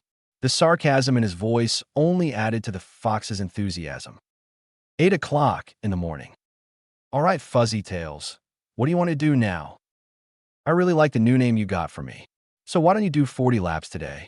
Oh, finish it fast? Or else not only will you have not time to pick flowers for Ino, but you will also have to show off your stick dick to your friend. Thanks for motivating me. I hope to please your demand, Your Highness. You are a really nice servant, the fox said while laughing, ignoring all the things Naruto was muttering under his breath. Later that day, yo brat, get up from the ground. You only got less than 45 minutes to eat and clean up and then pick a flower. Naruto got up, and he started moving at such insane speed, it seemed as if he had opened all 8 of his inner gates. Within 15 minutes, he was done taking shower and cleaning up. He picked up the bowl of ramen that was boiling during that time period and chugged it down. He just had to bring the flowers now. He knew which flower he was going to choose. He was up in the mountains. He looked for those flowers, purple, pink, grows in bunches, and has a great smell. Naruto was a plant and flower addict. He knew meaning of different plants and flowers, and even tried to grow many in his apartments. He would have opened a shop like the Yamanaka flower shop, had it not been for the villagers stoning and breaking every single one of his flower pots every year. After minutes of smelling for the flower, he found it. The flower was really special to him, because he read that the flower symbolizes love and someone who holds others together with love. The flower bunched together represented a family, which loved each of its members. Whenever he would go to hide in the mountains, he would pick one of those flowers. He picked a bunch of those flowers and got off again. 15 minutes later, he reached the ground, but weirdly enough, he couldn't smell the usual lavender scent he could smell on Ino. He was just 5 minutes late, so there was no way her scent was going to be erased so fast. He focused on his hearings, and nowhere could he hear her gossiping. He was getting a bit anxious. Maybe she was playing a prank, right? She wouldn't leave him after just playing for 2 days. He wanted to play more. He had to give her the flower. He had to tell her the stories of how he was going to be Hokage. He didn't want to think of any negative thoughts, but after years of experiencing hell, the only thing he could think of was that she left him. Well, to most people, not playing for 1 day may seem really normal. But for Naruto, these were the very first times he enjoyed life, and he couldn't but think that her absence was to avoid him. He began running off outside the park, go to every place he could think of Ino being at. She could be at her home, with her friends, or anything. He just needed to be sure that she wasn't in the park for no reason. He went to Yamanaka clan compound, to the academy, to the civilian roads, but no sign of her. He wanted to ask her mother, but her mother just shut the shop's door at his face. But then he found Inoichi, who told him that Ino left a long time ago. Done. Naruto started sweating. He began panicking, thinking someone might have hurt her because of him. That's what happened to Ichiraku's old man, who was often insulted for feeding the demon. Before Inoichi could tell him anything to calm him down, he was gone in a blink. He kept running and running all around the city. Inoichi, on the other hand, formed a search party too. But he couldn't make the search party too big, since they didn't know if she was attacked or anything. He only asked his team mates to come along. Chuja, even though immersed in eating food, responded to his plea for help. And Shikaku, even though the situation was troublesome, came forward to help his teammates. The three spread out in 3 different directions after instructing their children to come forward to help. After minutes of running, Naruto caught a smell. He had followed all the tracks that smelled of Ino, which emerged from her house. This was the 6th track he was following. It went near the 3rd training ground. It had the strongest trace of her scent. But what was more alarming was the fact that he could smell blood in more than 3 other men. Naruto's lack of knowledge in human sexual relationship allowed him the peace of not thinking it was a case of forced sex. Naruto managed to locate their exact location, and he jumped near the spot. He was horrified to see 3 men surrounding her. And what made him more anxious was Ino's current state. She had blood leaking out and bruises. Thankfully, she was not hurt anywhere else, as she licked the blood trickling down her lips, and the bruise from a few slaps were easy to remove with medical care. The defiant look in her eyes showed she strictly protested whatever the 3 men wanted. The 3 men, according to Naruto's deduction, were Genins, aged near 15. Oi, Yamanaka brat, I'm telling you, we are not going to do anything else to you if you stop hanging out with that demon. Naruto knew it all happened because of him. He shouldn't have played with her. He just put her at risk for his own satisfaction. Screw you and your tiny brains. I don't think he did anything to be called a demon. All right, I've had enough. You know how much I would like to have fun with you and teach you some manners. He was about to move it to touch her body before he heard the leaves rustle. The boy who was the closest to touching Ino fell down on the floor. All 3 of them turned back to look at the silhouette of the blonde boy, who seemed like the demon they described him to be. Red eyes, black aura emanating from the body. Naruto at the moment wanted to kill them. He would have done so at the very first second, had they not been a Konoha ninja. But all the years of hatred towards the villagers that was bottled in him broke through. Ino and his Hokage Gigi's companion kept him from reminiscing the memories from his birthday. But someone now dared to hurt his friend. They weren't happy with just torturing him. His killing intent spiked earlier to get the 3 Genins to drop down to their knees. But Naruto didn't know how to control his killing intent to overpower his enemies. So he would have to fight hand on hand. Kurama, release my seal right now.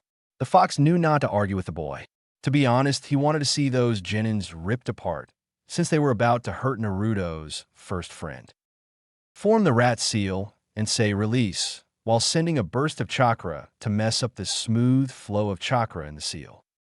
Naruto did as he was told, and he felt the overwhelming change. He tried moving his body, which seemed to have gained new lightness and speed. He then looked up to the 3 Genins, who were trembling in fear. One of them tried to throw a kunai at him. He dodged it with his fast reactions, and with insane speed, he reached behind the Genin that threw him a kunai. The Genin barely managed to follow his movements, and saw him appear behind him and was about to punch him in the face. The Genin brought up his arms to stop the punch. Naruto's new taijutsu style allowed for a lot of feints and false movements to read and counteract opponents' movements. Naruto's punch to his face was a feint, as he brought his knee up to strike the Genin in the stomach. The other 2 saw the first Genin fall to the ground. One of the 2 came out to strike him with a kunai, but failed miserably as Naruto dodged the first attack, making the Genin lose balance and tumble forward, and then Naruto raised his leg higher than the tumbling body of the Genin, And then he brought his leg down fast enough to make the ground shake from the collision of the ground and the genin, who now had a broken rib. The other genin now was standing next to Ino, with a kunai trembling in his hand right next to Ino's throat. "Get down on your knees. Put your hands up behind your head." As soon as he did, the genin threw the kunai at his stomach. The genin hated the QB with all his might for killing his father, but he didn't want to be jailed at this age for murder. So he aimed only to disable the demon boy. Naruto fell limp onto the ground from the hit. Ino's eyes went wide. "Naruto!" The tears from her eyes broke out without any stopping. Then the genin turned towards her. "See? This is what happens when a civilian tries to go against a ninja. Remember Yamanaka? If I ever see you walk around with that damn dash," he couldn't finish since he was on the ground, with his head in a headlock. "What did you think? I took more kunai hits in a day than the amount of people you might ever hit with your kunai. A small blow doesn't even sting." Then he took a look at Ino, who was now shouting for Naruto to kick his ass in joy. But he took a closer look and saw the blood leaking from her lips and the bruise marks from the slaps. "So you were the one who hurt Ino-san, right?" The genin didn't need to answer as he heard his elbow snap. "Now, try laying even a finger on Ino-san, and next time you won't leave alive." The genin fell unconscious. "Oyambu-san, stop following me and take those 3 idiots to the hospital already." Soon an Umbu with a boar mask came into clearing and took those 3, one of which was carried by his solid clone, and left for the hospital. Ino, on the other hand, was amazed at how skilled Naruto was at both detection and taijutsu. "Naruto, that was awesome. You really kicked their asses." She expected him to yell in joy at his victory, but he saw tears in his eyes. "I'm sorry, I am so sorry. All of this happened to you because of me." "No, you didn't beat me up. They were the ones that beat me up." "But if I hadn't been your friend, then they wouldn't have done that." "Novaka, they beat me because I didn't want to listen to them. I wanted to be friends with you whether they like it or not. Besides, you saved me, like in those films, you know?" She was stunned to see him hug her tightly before crying out loud. "Thank you so much. You don't know how much it means to me. When I couldn't find you, I thought you didn't want to be friends with me anymore. I couldn't even think of losing my first friend. You don't know how happy it made me that you still want to be my friend." "Yup, no way I'm losing you. You're not like that Sakura forehead girl. You actually seem to care about me." Then she remembered something. "Naruto, you were hit by a kunai. We need to go to the hospital." Naruto seemed reluctant to let go off the hug. "It's all right. I heal quicker than most people, part of the reason they call me Demon. So I don't even have to go to the hospital for minor cuts like this." She was impressed with his capabilities, but was sad that the villagers called him Demon.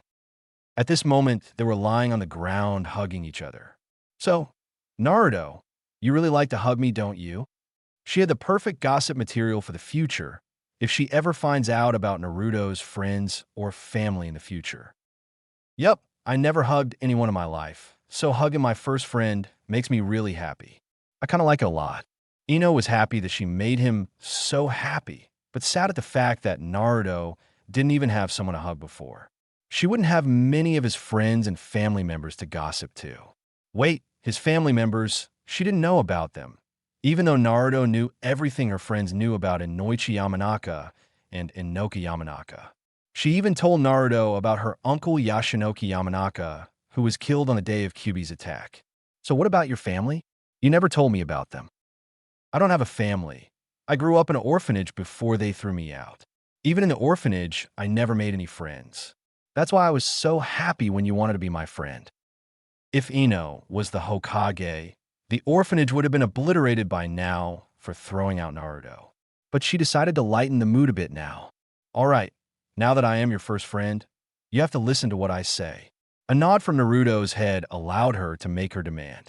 "All right, I will call you Naruto-kun from now on, and you will call me Ino-chan." "Really? You mean how the couples sometimes call each other in the movies?" Ino blushed at the thought. "Well, yeah, pretty close as close friends." "Oh yeah, by the way, Ino-chan, I got these flowers for you." He took out the branch of bush clover he plucked from the mountains. "Remember? We made the challenge." "Really? Are these bush clovers?" I really like them. My dad used to tell me our clan members should be like this flower. So, I really like these flowers. How did you know I would like them? Well, I didn't know if you would like them or not. It's just that you're a lot like the flower. I read about them, that the flower symbolizes love and care for others and family. You are caring and really nice to others from what I know. And also the pink of the flower matches your lips and the color of your cheeks. Naruto brought his head a little back from the hug to take a deep look at her face. Well, maybe not now. Your cheeks right now are really red. Thanks. By the way, I wanted to ask, how do you know all those ass-kicking moves? Naruto took a breath. The future of this village rests in the hands of the Hokage. And since I'm going to be the future Hokage, I had to learn to fight. I am training to be the best when I go to the academy next year. Really? You want to be the future Hokage? Well, I'll help you then. I want to be the strongest kunoichi to protect the village. I will also go into the academy next year, so I will get to see you there every day. Yay! Yay! After 5 more minutes of lying in each other's arms while hugging in the slowly blowing breeze, the sun started to set in the horizon with a crimson glow. I guess it's time to go. I think I might have worried your dad a little. I think too. Oh, by the way, don't you ever dare to think that I will leave this friendship, ever. The stars glowing in her eyes, with the cheesy line, made it arguably the cheesiest scene in the fanfic so far. Yup. They let go off their hugs and got up as if they had a nice bonding time. Had they been adults, their minds would have been swarmed by contents of Ica Paradise by now. But their innocence made this contact seem to be an everlasting memory of their friendship. They got up and went off towards the Yamenka clan's compound. He saw her mom staring at him in shock to see him with Ino. He wasn't bothered much by her glare. Then something happened that widened her eyes. Ino went back to Naruto and hugged him before going back to the door. Her mom was glaring daggers at Naruto. I owe for saving me today, Naruto. He saw the door close with a thud, as the last person entering through the door was the mom. However, Naruto was glad again that Kurama kept him alive through all his suicide attempts so that he got to experience this day. Ino-chan, you think owe me for saving you? You saved me from loneliness from all these years. You made me the happiest I have ever felt. I owe you everything. Words, Kyuubi's voice. Disclaimer. I do not own Naruto, because if I did, I would be able to die in peace. Everything you read from now on may not be canon. Credit goes to Masahi Kishimoto for his amazing manga. Please review the story if you have the time, because your feedback helps me improve my storyline somewhat. It's fine if you have something negative to say about the story, since I am really bad at writing and am bound to make mistakes. Flame me if you want, but do it so I could identify my mistakes. Guam, just for you a fast update. Hope you enjoy the chapter. Star Tales Bomber. Thanks again, and reading and reviewing, I fixed the mistake. Once again, you took the MVP title for your contribution. Draven32. Thanks again for reading my story. Thanks for the encouragement. Ino may not be so sweet for a while, so you will probably miss good old Ino for a while. I would really appreciate if you guys leave a review or feedback on my writing. And the updates from now on might be less frequent since school is starting, but I will keep it up to date. And sorry if you felt the chapter was rushed. I'll be fixing mistakes whenever I get the time. Hope you guys like this story. Chapter 4. Who are you? The fox was living in a nightmare as the blonde boy was living in his dream world. The fox didn't expect Naruto to adjust to the additional gravity of the gravity seals as fast as he did. Normally, he would be proud of the boy's achievement, but right now he wasn't marching in victory, but rather going through, in terms of the fox, the walk of shame.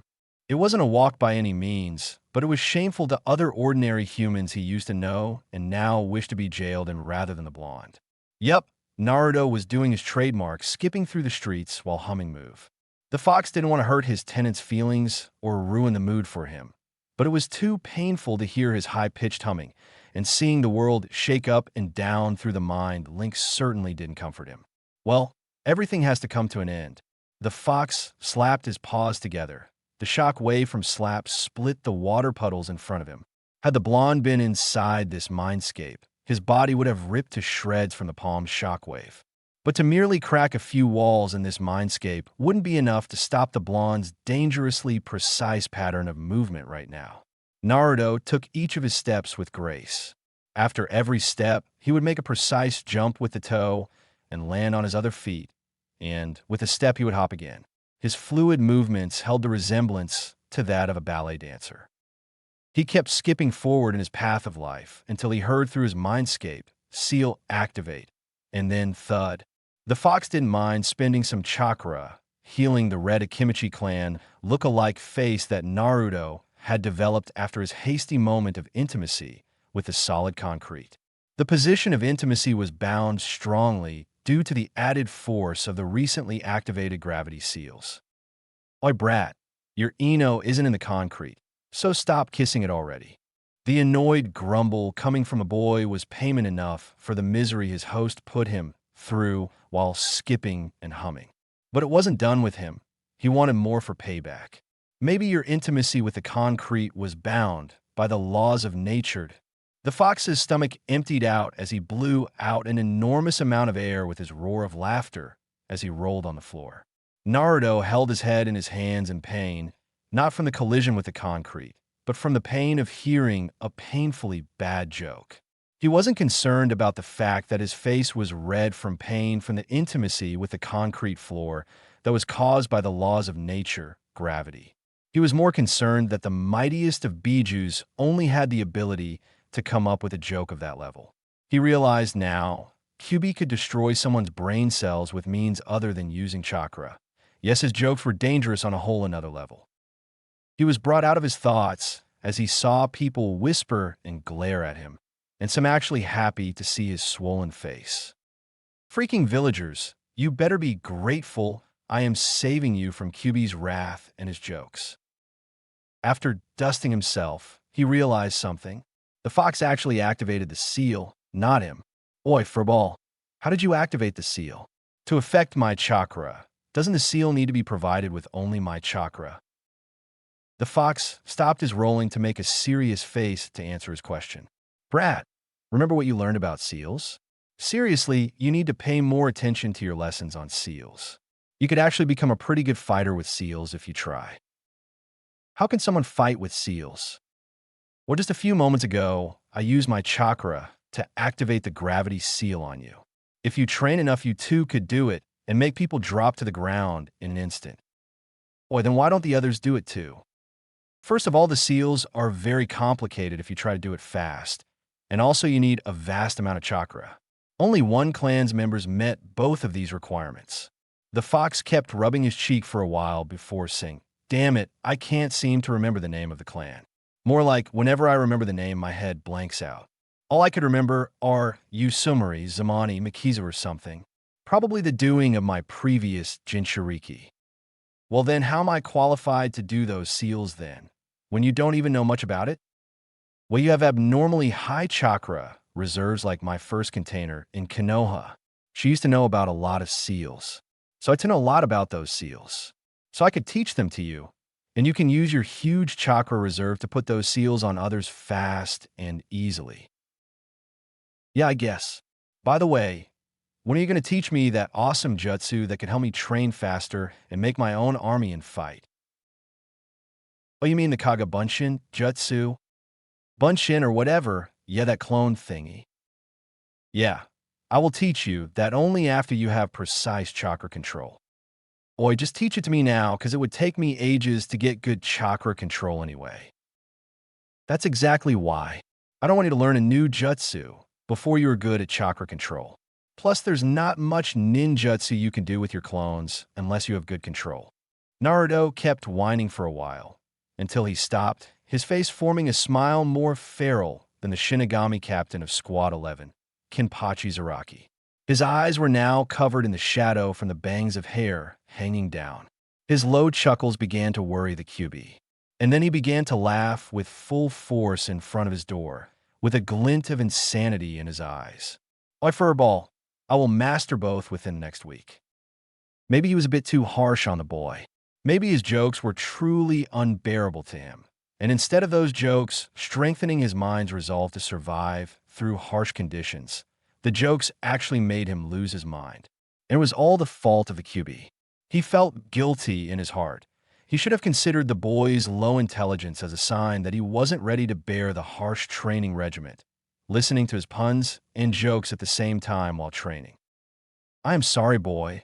I shouldn't have been so harsh with you, even after knowing you are so dumb." The fox wiped an invisible drop of tear and sadness. "My furball, stop. I'm getting serious.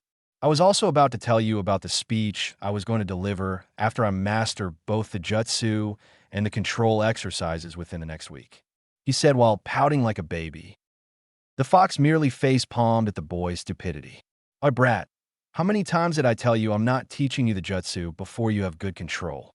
And also it would take more than a few months. That's why I told you to teach me the jutsu right now, so that I could finish the control exercises right now. Brat, have you lost all your brain cells, or are you trying to get me annoyed? Oi, remember how you told me that I could spar with myself and train my taijutsu using that jutsu? Yeah. And remember you told me that I would gain information of what was wrong with my taijutsu stance, and also I would gain fighting experience from both myself and the clone? Yeah. And remember you told me that I do not need good control to make the clone. I only need large amount of chakra, which I already have. Yeah, what are you getting at? After a few moments, it clicked in his mind. I get it. So you want to create clones and do the chakra exercises so it could speed up your progress? Not a bad idea, Gaki. I knew one day you would get smart enough to understand my plans. He was clutching his hands near his heart, as if he couldn't contain the happiness from seeing a few signs of intelligence radiating from the fox. The fox, on the other hand, had gained a few tick marks on its orange furry forehead, but let it slide since he had already tortured Naruto enough for the day. He was brought out of his thoughts as Naruto started speaking again. By the way, how come you didn't teach me this awesome jutsu earlier? My knowledge of the jutsu was sealed up. From what I can understand, the seal is getting weaker, or something is allowing the memory seal in my head to get weaker. Anyway, remember those scrolls about Ninja Academy in Konoha? You have to do 3 basic jutsus, the hinge and bunshin. I know you don't have enough control to do the bunshin. So when I tried to search for alternatives, I remembered the Kaga bunshin, the solid shadow clone technique. And also watching that one-eyed silver-haired ninja do that technique helped me clear my memories. The fox's eyes went wide in realization. It is a forbidden jutsu, so you need to come up with a good excuse to cover it up in front of the Hokage. Wait, I could just tell him I learned it from you. The fox face-bombed. His host probably stores all his brain cells to be used really well for one instance, and then seal them up again, like those super moves that you can do once in a while. Remember what we talked about last time? The Hokage, no matter how nice, will have to take measures if he suspects you are being controlled by me. Oi, that would be bad, really bad. The fox nodded, as Naruto understood him correctly. Being controlled by a fuzzy tail with the worst jokes can mean disaster for the village. As the future Hokage, I will stop this calamity from happening in Konoha. The shining orbs in his eyes reflected determination that was brighter than Might Guy's toothy smile. Not again, you shitty brat. Now that I think about it, you could force the silver-haired ninja to show you or teach you the jutsu. He doesn't need to go in details, because I could teach you in details. But you have to somehow make him teach it to you. Yup, thanks for a ball. I know something that he would give his life for. The fox wasn't really focused on listening to his plans as his eyebrows kept twitching. Oi, stop switching my names. Either call me Furball or Fuzzy Tails, not both. I see you like that name. Naruto's creepy wink even grossed out Kami. Both of them are cancerous, but still I would rather have one form of cancer than 2. Well, too bad. I will have to call you both, since you call me Brad and Gaki at the same time. The fox decided not to argue. He was in charge of Naruto's training regimen tomorrow, and also he could give Naruto motivation to fulfill his suicide training regimen on grounds of not getting a chakra-enhanced stick dick in front of Ino. Boy, he was going to regret troubling the mightiest of the Bijou. Oh, also he had his awesome jokes to add salt to the wound. It had been a minute since Naruto had been standing outside the door. Communicating through the mind link was not as fast as doing it in the mindscape, but it was still fast enough to do a 10-minute worth of talk in 1 minute. Naruto was starting to freeze a little in the cold breeze, so he turned the doorknob, which granted him entrance to his room. The optimism nowadays in his mind after meeting Ino allowed him to ignore the freezing water in the shower, the heater that blew air colder than AC, the window that had more holes than a fishnet, and the bed that seemed to have experienced many bone-fracturing blows. He fell on his back on the bed and fell asleep, looking forward to waking up to another day of his newfound happiness. In the morning. "Hi, Furball, good morning. Nice and shine my BOI. So are you ready for the training?" Naruto narrowed his eyes in suspicion, but decided that the fox was going to respect him at last, or was at least being sarcastic. But the glint of evil in Kurama's eyes, unknown to Naruto, meant that Naruto was going to severely enjoy the day. "Yup, I'm always ready, let's go to train." He decided to skip on breakfast to finish the training faster and eat ramen for lunch. Nearly 2 p.m. in the afternoon. Naruto was groaning in pain as he got off the ground. Naruto was extremely dizzy and lightheaded right now, and completely oblivious of a fox rolling in his head in a fit of laughter watching his host suffer terribly. After a while, Naruto got sober enough to use his apparently costly brain.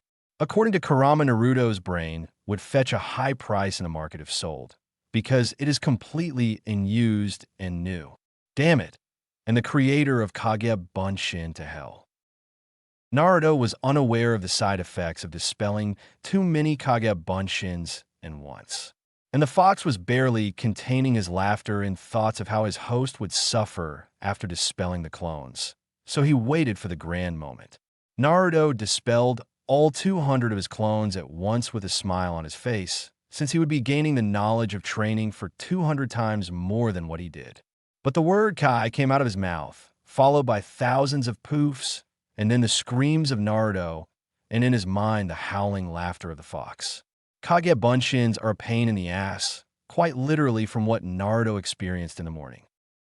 Flashback. 8 a.m. in the morning.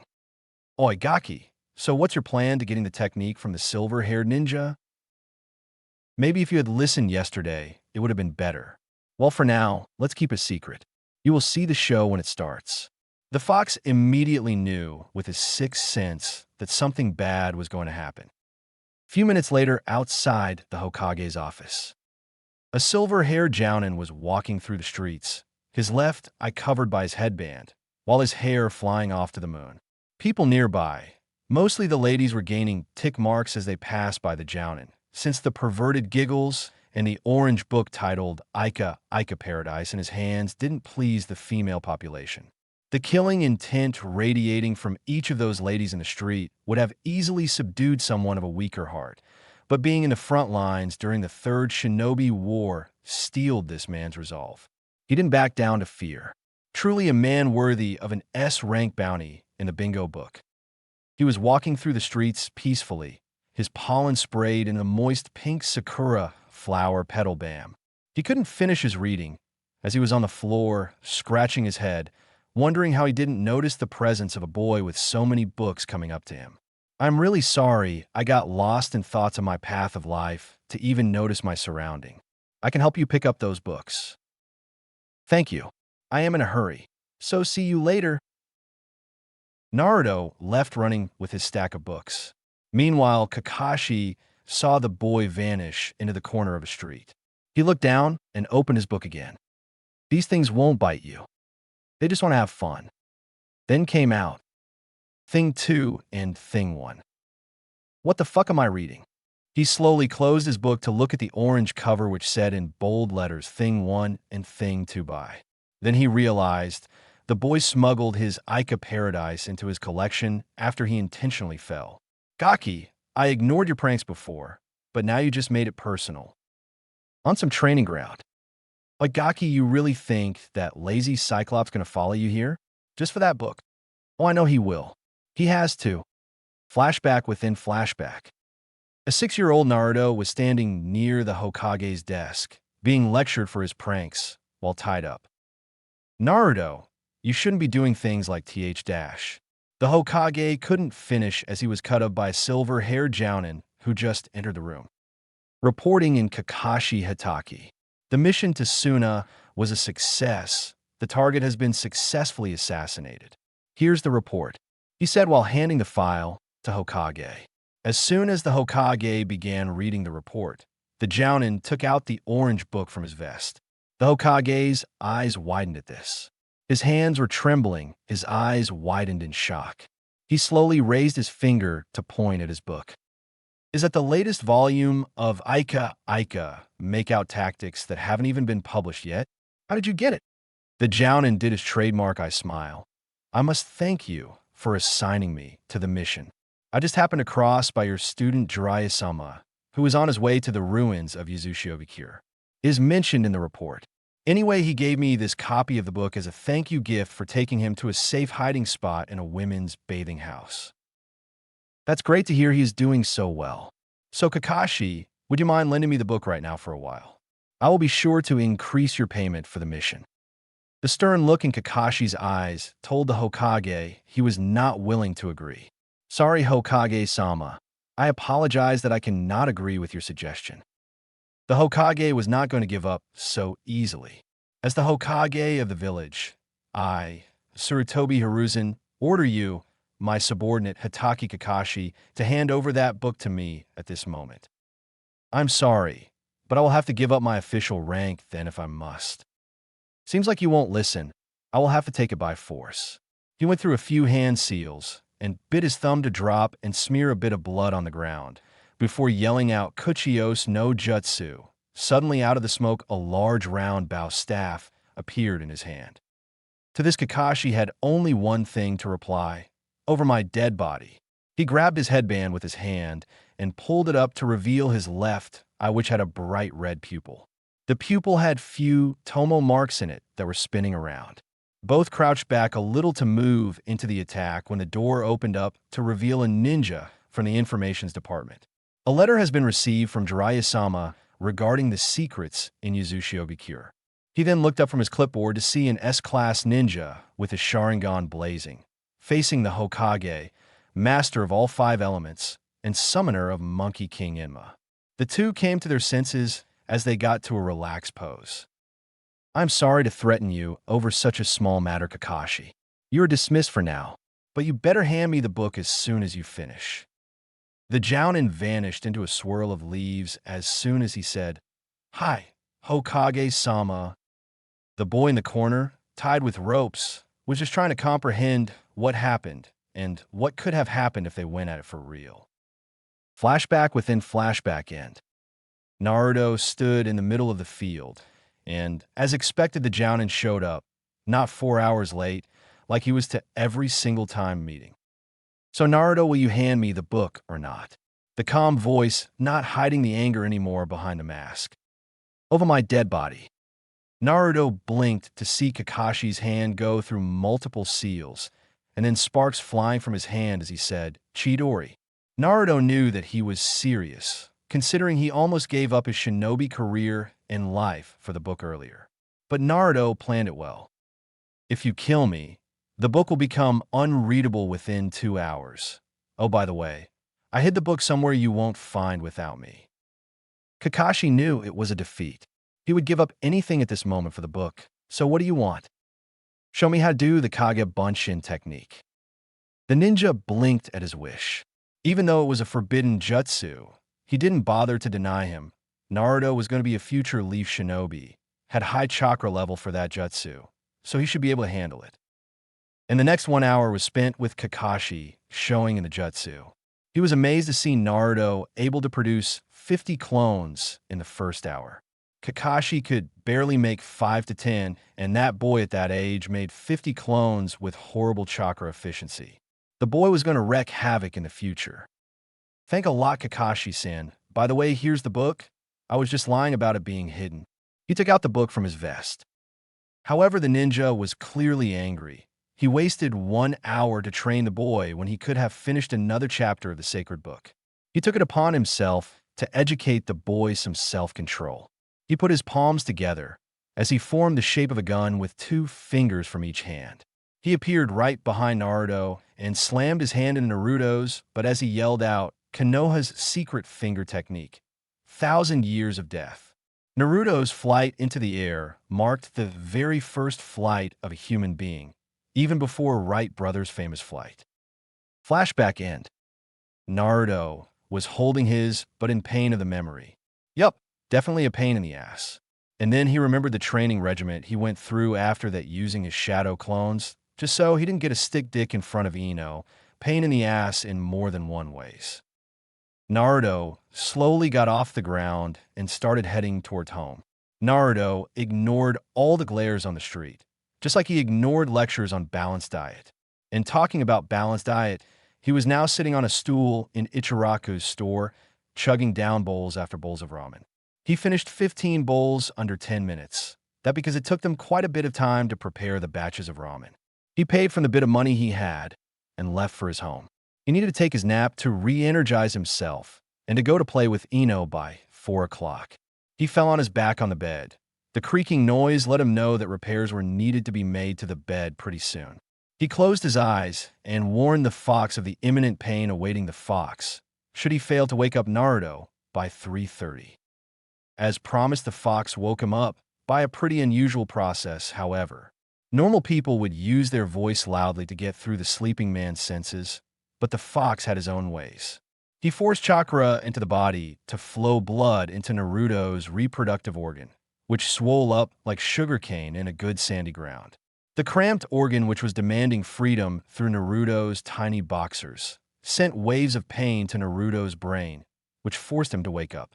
A success on the fox's watch. Hey, Brad. See, I kept your promise? Thanks a lot, Furball. I am eternally in debt to you for your kindness. The usual bickering continued as Naruto got dressed and left for the playground. Naruto walked towards the ground at a steady pace, not skipping anymore, since he was reminded of his intimacy with the concrete floor the last time he was skipping through the streets. His excitement faded away as he saw the ground empty, no traces of Ino's smell blowing from any direction. Not again. It was the same story yesterday, and he cringed at remembering how much work he had to do to find her. He took off to her house in a hurry, hoping to find a trace of her whereabouts or her smell. Ino's scent never reached outside the house for a while, which meant that she could only be in her house. He was about to knock on the door when Ino's mom came up to him. Get away from my house. Why are you here? I came here to see Ino. She didn't come to PLA- he was cut off by her. She won't be playing with you anymore. And don't you dare come near her ever again. Don't let me catch you hanging around this place again. Naruto dropped his head down in shame, anger, and mostly sadness. Why does it happen every time? What do they think would he do? If he hasn't harmed Konoha in any way, then why would he harm Konoha now? Why couldn't they just believe his innocence for once? Why do they try so hard to devoid him of any happiness in his life? Why don't they understand it was a person from their highly worshipped Sharingan wielders who led Kurama into a rampage? He would have told everyone by now that it was a Sharingan wielder who forced Kurama to attack the village. But then again, chances were that Naruto would instead be tortured in fear that he was conspiring with the Kyuubi. The world was a hard place, especially when everyone around you is as hard-headed as Konoha civilians. Naruto left for home. What could he do? Force her mom to let Ino play with him? Sneak Ino out to play, with the possibility of her mom calling help from all the villagers afterwards? Or maybe just give up on her? No, of course not. He chose to believe in his friend's words. He wouldn't even dare to think that she would leave this friendship, so neither should he. He would at the ground day after day, waiting for her to show up, hoping that she finally managed to convince her mom, hoping that she would finally come. It's been months since then. Today was the new year.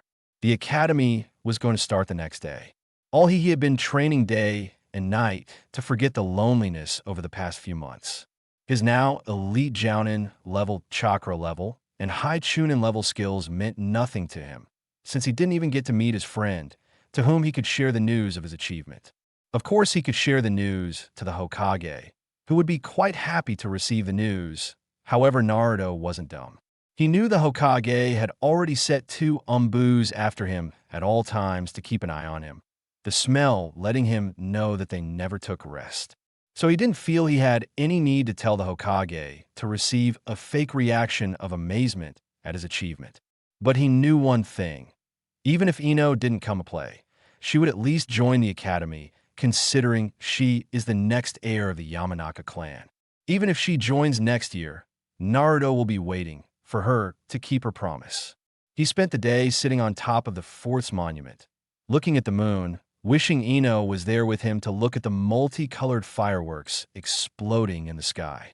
But that didn't matter much, since he was going to the academy tomorrow, and if his luck shines, he can meet Ino again. Also, it would be his first step towards becoming the Hokage, which he promised to Ino. Also, Ino was going to help him on his journey. At least that's what she said. He woke up early in the morning. After months that seemed like years to him, he felt excitement rush through his body. He didn't need the Fics to force a stick dick in him to wake him up. Naruto woke up with sheer willpower for the first time in months. Also, the fact that he had to train his body to the extreme discouraged him from waking up in the morning. But now he was more than happy to wake up early to see her face. OBOI. Now, he was really convinced that actors acting in movies didn't fake being hurt after being separated from the heroine. He took off from a window after getting changed into clean outfit. He jumped from one roof to another, and soon he found himself standing on the training ground right outside the academy. He went to the door and entered to see a giant board on the wall of the hallway. His name asking what the room number was posted on it. He followed the directions given by a few, unenthusiastic to see him, teachers. He was standing outside the door as he took a look inside. The floor was elevated more towards the back so that students in the back weren't obstructed visually from the lessons on the board in the front. He took a seat in the back. The teacher came in and introduced himself to everyone as he gave a disgusted glare at Naruto. Naruto just flat out ignored it as he seemed to search through the room with his eyes for someone. The disappointment in Naruto's face clearly told that he failed in his search. He sighed in disappointment as he laid his head down to take a nap. The second teacher also introduced himself to the class, who Naruto once again ignored due to the glare sent his way. The day went by pretty fast, and Naruto decided to go to the name board on the hallway. Yes, that's the only way for him to confirm. Right now, he was going through all the names on the board, and not just from letter I, but starting from the letter A. He went down and down, until his eyes lit up in joy of success. Yes, he found Ino's name in there. He did it. So it means she is either sick or visiting someplace, and she has to show up to the academy sooner or later, not the next year. Naruto this time started shipping back to his house, and is humming making another appearance after a few months. Kurama didn't subject to this disgusting change, however. It was becoming really rare to see his host feel happy since he was thrown out of Ino's house by her mother. No matter how much strength Kurama had, he felt totally helpless when Naruto felt sad, and not even his jokes could bring Naruto out of his stupor. Naruto came into school the next day with the same hope of meeting Ino, but once again he was let down. To add on to his disappointment, the teacher arranged for a surprise test on the very second day of academy to test the knowledge the students gained from studying before academy and on the first day of academy. The academy was supposed to send a list of books you need to study to prepare for academy, but they felt it unnecessary to send it to the demon boy. They were hoping to screw yet the boy's education to stop him from joining the ranks of the ninjas in Konoha. Naruto received the test booklet and opened it to see questions that not even most shunins could answer. Naruto's brain and the fox's experience, however, counted for the benefit, since he easily answered the questions. After finishing the test in a few minutes, he was about to lay his head down, but then unwillingly he saw the questions on someone else's test paper. Those were what the questions for academy students were supposed to look like. The questions for him were deliberately made harder to savage his grades. The academy taijutsu training later on went pretty much the same. He was ignored during the hands-on combat lesson, and the basics that the teacher did teach him were meant to kill in a taijutsu battle of life and death. It was all disappointing until the teacher tried to give him a jab as an incidental mistake during training. However, the jab was dodged, and Naruto sent him flying with a kick to his stomach, he crashed against the wall nearby. Everyone's mouth were wide open, until a small boy with duck-ass emo hair and a blue shirt bearing the Uchiha clan symbol came up to challenge him. "Oi, what's your name?" "Naruto Uzumaki, and it's not polite to ask others' name before saying your name." The boy merely grunted at Naruto's words. "I don't think I need to tell my name to some clanless boy like you. But since I'm going to beat you, I'll tell you my name. It's Sasuke Uchiha." All the fangirls nearby were squealing in joy that Sasuke was about to show how cool he was. Sasuke went straight for Naruto's face with a first pumped back. He needs absolute win against every strong opponent if he ever wishes to face his brother Itachi. Naruto was strong in his eyes, and he needs to be defeated first for sake of his clan's revenge course, not jealousy by any means. Naruto saw this and tried to duck the punch when Sasuke smirked as brought back his fist before finishing the punch and spun his body to his Naruto's face with his roundhouse kick. Sasuke may have been guided by an S-ranked ninja in his early life. He may have been trained by the former head of Konoha's police force, Fugaku, but Naruto wasn't lacking by any means. He was trained by the oldest and strongest living being in the village, and unknown to himself, he had the bloodline of two elite former clans of Shinobi World. Naruto by no means was inferior to Sasuke. Naruto merely crossed his elbows to block the kick with his forearms and then quickly grabbed Sasuke's leg and spun into the wall nearby. Sasuke managed to flip himself midair and land softly on the ground instead of the wall. Naruto's defense was solid, and so was his observation. Naruto's counterattack were even stronger since he managed to block a kick and use the momentum of the kick to send an opponent flying. If there was one way to defeat Naruto, it would be by deception, but unless Naruto's observation skills are blocked, it wouldn't be possible to break his defense. Either there's sand at him or make him angry to lose concentration. Yup, making him angry should be easy. I guess living in the streets and eating from trash cans really do help people get stronger. He smirked to see him glare daggers into his head. Flashback. A 6-year-old boy wearing the Uchiha clan symbol on his back was walking through the streets with his father holding his hands. "Father, you didn't train me today either. Nasen isn't teach me either. He just pokes me in the head every time. He always hangs out with Shisui-san. He doesn't even care about me." The little boy did a really cute pout that melted through the police head's ice-cold heart. Fugaku just nodded his head in understanding before saying, "You know, he is really busy after being promoted to Jounin, and I always have to work to keep the village safe, but I will train you tomorrow." He was expecting his son to yell in joy, but was surprised to see him indifferent to his story. When he faced the direction where his son was looking at, he held back a gasp. "Don't bother with him, son. Some people are meant to live below others in the society. To the Hokage, the villagers may matter the most, but to us our Uchiha clan holds the highest priority. Try to ease the clan's sufferings before you move onto the villagers." But the boy seemed unconvinced as to why the boy in front of him should suffer like that. Besides, let the boy be. He is an important key to rising the Uchiha clan above others. Sasuke, even though hesitant, chose to believe his father's word and his nindo. Someone who never gains any love or shelter their whole life would do anything once given even slight glimpse of hope. "Son, you will one day understand how much the Kyuubi's chakra will benefit our clan, and then you would appreciate this treatment of the child." The child was none other than Naruto Uzumaki. He was leaning against a garbage can, looking for food. His frail body, with stick-thin bones, somehow reflected the shapes of the dried-out rotten meat bones that were left in the trash can. His face was burned into Sasuke's memory, and with hate, of course. That boy was an useful key to the rise of Uchiha clan. "I'll prove to father I will be more important in the rise of the clan. Then he would definitely train me." Sasuke's dark thoughts of jealousy still showed signs of his innocent mind. Flashback end. Naruto let his anger get the better out of him, as he didn't focus on stopping Sasuke anymore, him to break a few of his bones to teach him a lesson. He was super pissed. He didn't care what happens to him after that. He charged straight ahead to meet him head-to-head. Sasuke smirked in victory. His plan worked.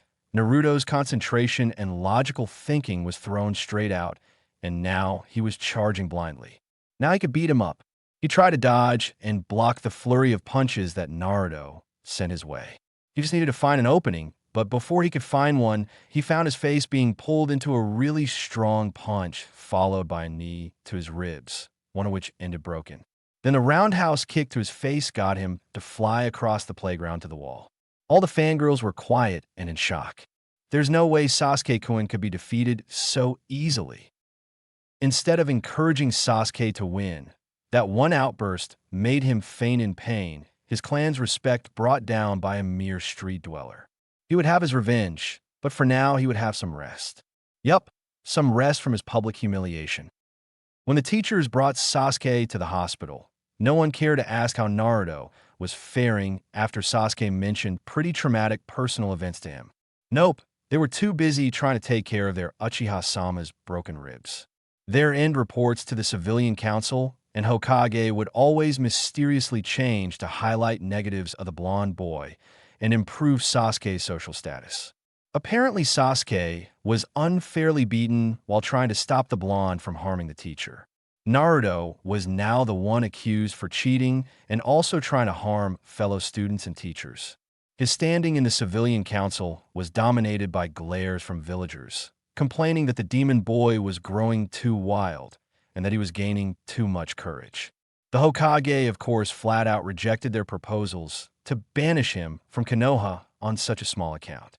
However, the Hokage had to satisfy the council at least a little, as Naruto was ordered to pay a hefty fine for harming his fellow students. Naruto's one witness against hundreds of made-up stories of his savageness from the Sasuke fangirls definitely didn't help his case. His options were to either be sent to correction center, fined, or banned from academy. He had to meet with Ino in the academy as soon as he could, so he chose to pay the hefty fine. He understood one thing, however: class and academy other than Ino held nothing of benefit or importance to him. He couldn't perform well without the teachers trying to knock him down. He couldn't hurt their Uchiha-sama unless he wanted to get accused of fictional crimes. And he couldn't even show his strength unless he wanted to be trialed by the council on counts of being demonized. Academy was hell, and Ino could possibly be the only air conditioner in this hell.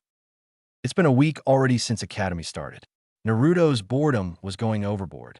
He would walk outside the classroom and seldom inside throughout the whole week. Pranking the teachers brought him some relief from the pent-up urge in him of wanting to bite their head off. Well, at least that's what the Fox suggests most of the time. It was another day of his boring school life, thinking about Ino. Ino was walking right outside the window. Yup, his imagination would sometimes be surreal. Ino came into the classroom, and everyone got excited to see a pretty girl in the class. The teacher introduced her to the class, and after several minutes of scrutinizing his imagination of having Ino in the classroom, he realized she really did come. She came at last. She kept her promise. She came to the academy, and now her mom wouldn't stop her. She went straight to Sakura since she didn't see Naruto. She was having a loud chat with her, and the gossips that were pent up in her, after being home caged for so long, finally managed to find an ear to spoil. The very moment the period ended, Naruto got on the bench. His excitement way too much for someone who seemed the least bit excited to be in the academy. He jumped from one tabletop to another at speed faster than the Hiraishin no Jutsu. He landed right next to Ino, the wind blowing for his run, making her long blonde ponytail dance in the air. His eyes gleamed with joy as he saw her face, still as beautiful and cute as ever, no signs of illness or injuries. Her eyes still gleaming with bright colors. Her smell radiating essence of lavender flower, and the bruises on her face and lips from last time he saw her were gone. It's been so long. I waited for you at the playground, every day, and man, all these days of academy, without you were boring. Naruto took a glance at her face, now to see a confused look on her. Her eyes were not showing any excitement, neither happiness at seeing her self-proclaimed friend for life. At first he thought she was having the most exciting time of her life, but now he could see her eyes were as lifeless as it used to be. But her reaction didn't compare to anything to what happened next. Naruto was stabbed and axed almost to the point of his death before, but never had he felt such pain in his heart. The unknown feeling of losing someone was too great. He had no one really close to him, so he never knew what it felt like to lose someone. But now he knew. It felt worse than hell. Because when Naruto was blabbering on and on about his excitement at seeing her, she merely turned towards him in confusion, as she said something that instantly broke his heart and his hope. Who are you? Chapter 5. After all promises aren't meant to be broken. It was October 15th, 8 years past the attack of the Kyuubi in Leaf Village. Ino, just like Naruto, was skipping down the stairs, having firm belief that her balance was good enough to keep her face from meeting the floor anytime soon. She reached the end of the stairs as she quickly headed into the clan head, Inoichi Yamanaka's room. She told him with a cheerful glee that she was going out to play outside. She saw the semi-permanent frown in his face form into a smile. Even after dealing with all the paperwork and meetings after the Uchiha clan massacre yesterday, he had the strength to smile whenever her daughter came to his mind. Her father's smile could ease her of any worries, just as her smile eased off Inoichi's overloaded head. She headed outside to play, the cheerful smile vanishing from her face now. How could she smile knowing that she was the reason her father had gained few more wrinkles on his forehead skin? She never wished to learn why, but now that she knew it, she felt helpless. Flashback. Ino was walking through the hallways of her house, as she was about to stumble into her father's room, but stop herself to hear the groggy voice of an old man she assumed to be one of the elders in the clan. Inoichi, our clan has gotten weaker over the last few generations. We lost food to Danzo-san, and we already lost most of our strongest fighters, including Yashinoki, during the Kyuubi attack. I really hope you understand the grave situation we are in. You sense the tension in the Uchiha clan, don't you? The village is changing fast, and I don't think the next heir is ready to face all these changes. She doesn't seem to have special talents, and at a time like this, I don't think she is fit to be considered the next heir. That's all I have to say. You are quite right about our current situation, and truly she isn't ready. Ino felt the twinge of sadness in her heart. Even her parents didn't believe in her abilities. The clan members always eyed her in disgust, often whispering about how she is just an average girl, not a person who can lead a clan. She didn't want to be a clan heir by her own choice. But now that she was in this position, she couldn't give up. She trained day after night to become worthy of the role. She might be a female, and her taijutsu and physical strength might be lower, but she would make up for it with her intelligence. She just wanted to prove that she too can be worthy of the role. But she left with a frown, as she missed her father saying that she was the perfect heir, since she has the mindset of a person who embodies the meaning of their clan symbol bush clover. She cared for others, enough to become friends with the most hated person in the village. She could be the sole reason for uniting and maintaining friendly relationship with the other clans in this village. He also praised her work ethics, and then had to give a friendly warning to the elder to not bring up this topic ever again. Flashback end. Ino was walking her way out of the mansion. As soon as she went past the sharp glares of the guards in her house, she started skipping and humming her way to the playground. Yes, her mood changes were faster than what other women experienced during their periods. And the reason for her mood change this time around was the recollection of her new friend's face. The smile on his face could keep her happy forever. She always wanted to make a friend who she could trust. She had many friends, in name only. The girls acted like they were her friends, but it didn't need her to have a IQ similar to that of her genius acquaintance Shikamaru to figure out that all the girls hated her. She was prettier than almost all the girls around her, and she was the future heir to the Yamanaka clan. While the girls hated her out of jealousy, the boys lusted her for her status and beauty, nothing more. But on the other hand, there was Naruto, who didn't come to her like the other hunting dogs she was used to dodging in the playground. Yes, to Ino the other boys were nothing more than hunting dogs. If they liked her as a meal, they would jump onto her, and those who weren't hungry would plain ignore her. Well, at least most of them. She always tried to make new friends and hope one day she would find a friend who cares for her deeply, but every one of her friends proved to be similar. She befriended Sakura and when she was being bullied, she made Sakura confident in herself.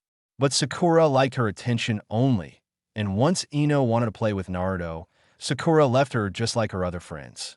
But Naruto made her feel special. He was flying over the moon just because she became his friend. The excitement in his face clearly told her that he really valued his friendship with her. She finally found someone who cared to be her friend instead of acting to be one. Also, she really liked playing with him. He was a bit on the stupid side, but he looked cute nonetheless. Her happy mood changed again as she saw 3 genins blocking her way. They were the same people that glared daggers at Naruto, as if their urge to slice his throat increases every second of seeing him happy. As the next heir to the head of the interrogation department, in Noichi, she started her training by profiling any random people that came to her attention, and so far the 3 of them were on the top of her people to avoid list. Oi, Yamanaka, where are you going? I don't assume you were going to the playground to play with that demon brat, are you? I don't know what you mean by demon brat, but who I play with or what I do is none of your business. So kindly move away from my way. Oh, so you're telling me you don't know the demon that you played tag with for the whole afternoon yesterday? Once again, I don't know how you found out I played tag yesterday, but the person you call demon has a name, and it is Naruto. So now for the second time, move out of my way. The 3 genins weren't too pleased, however. Oh, I'm sorry for blocking your path, but if you want to go play with that demon, then I will be blocking your path for a longer time, Issy. Well, I'm going whether you like it or not. The tick marks on the genin's head were proof that Ino's response wasn't what he had wished for. If you insist on playing with him, then I will have to play with you a little. He did a cuckoo laugh to compliment with his creepy choice of words. Ino put her finger on her lip as if trying to point out a conclusion from her mind. They missed the mischievous smile she had for an instant. So you were a pedophile, aren't you? The boss face was red in shame and embarrassment. The 2 genins who were supposed to be helping him gain respect as the boss were instead rolling on the floor in laughter. The boss hissed in anger. So what? I like your face. Your age doesn't bother me. Now go out with me instead of playing with the demon. Yup, he was aiming to hit 2 birds with 1 stone from the beginning. Make the demon feel lonely and also get a beautiful girlfriend of a relatively younger age, with 1 proposal. Sorry, but I'm not into shady perverts like you, so I will have to turn down the offer. The genins that had recently managed to stop their fit of laughter went back to their previous rolling and laughter, only much louder this time. The boss of the genins were pissed beyond limits. Why you bitch? He took a breath to calm himself. You know, when I'm going to show you some pain to teach you some manners, to talk to those who are stronger than Yodash, she was about to slap Ino when she, with her flexible and fast movements, dodged underneath and landed a kick. She had learned from her father that no matter how strong a man was, no matter how much chakra a man had, the pain of getting hit in the organ placed in between their legs would definitely knock them out. The other genin's eyes popped out in imaginary pain and thinking what could have happened to their own precious golden balls had they underestimated her. The boss was laying on the floor, crying about how the blow to his pride needed to be avenged.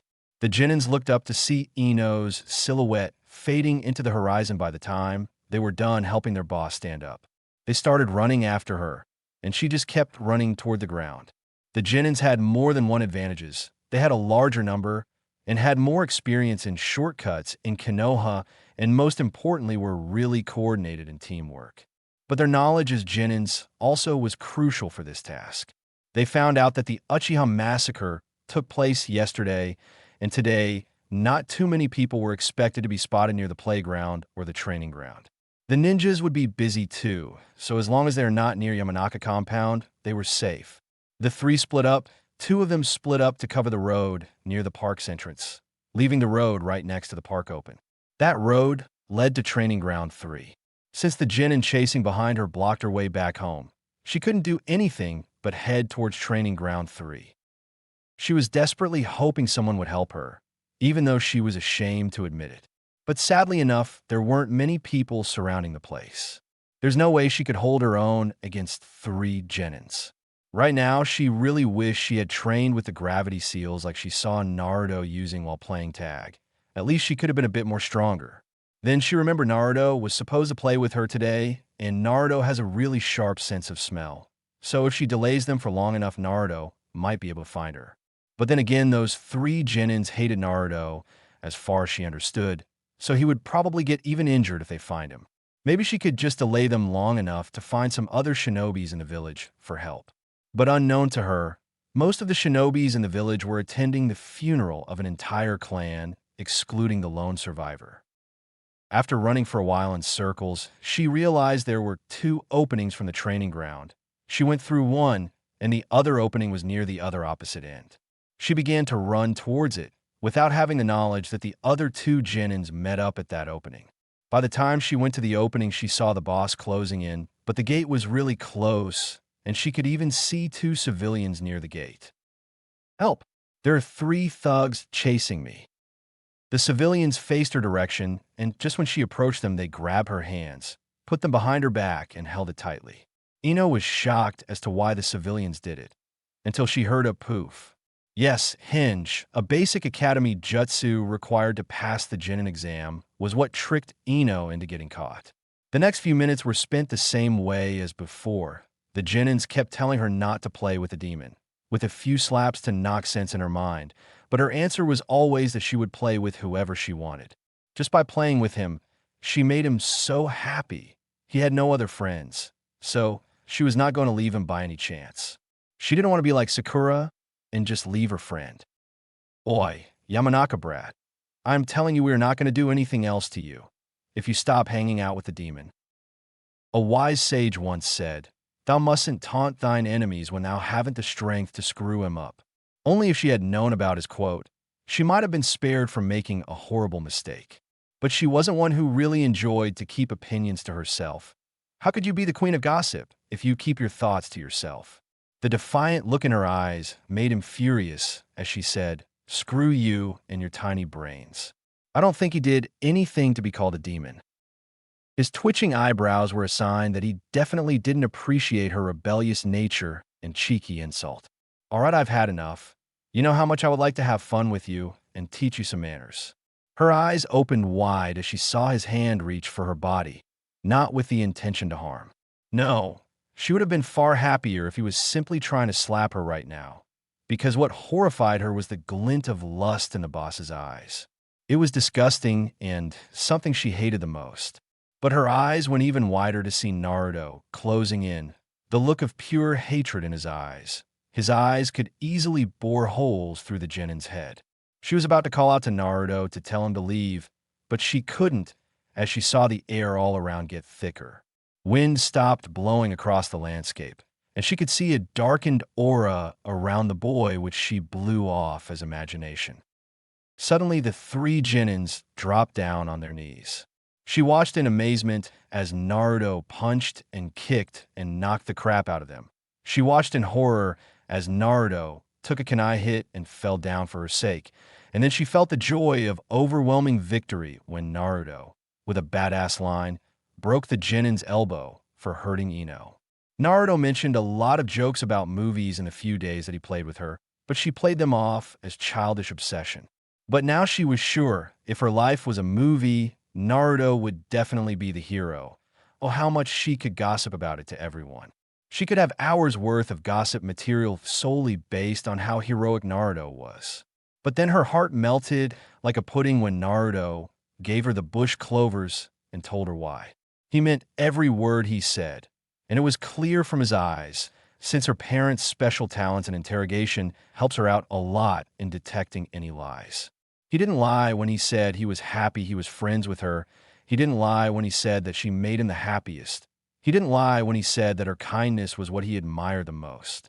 She finally found the person she wanted for a friend, someone who saw her for more than just a clan heir and a pretty girl, someone who had admirable character, and of course, it's an added bonus if the person has a cute face like Naruto.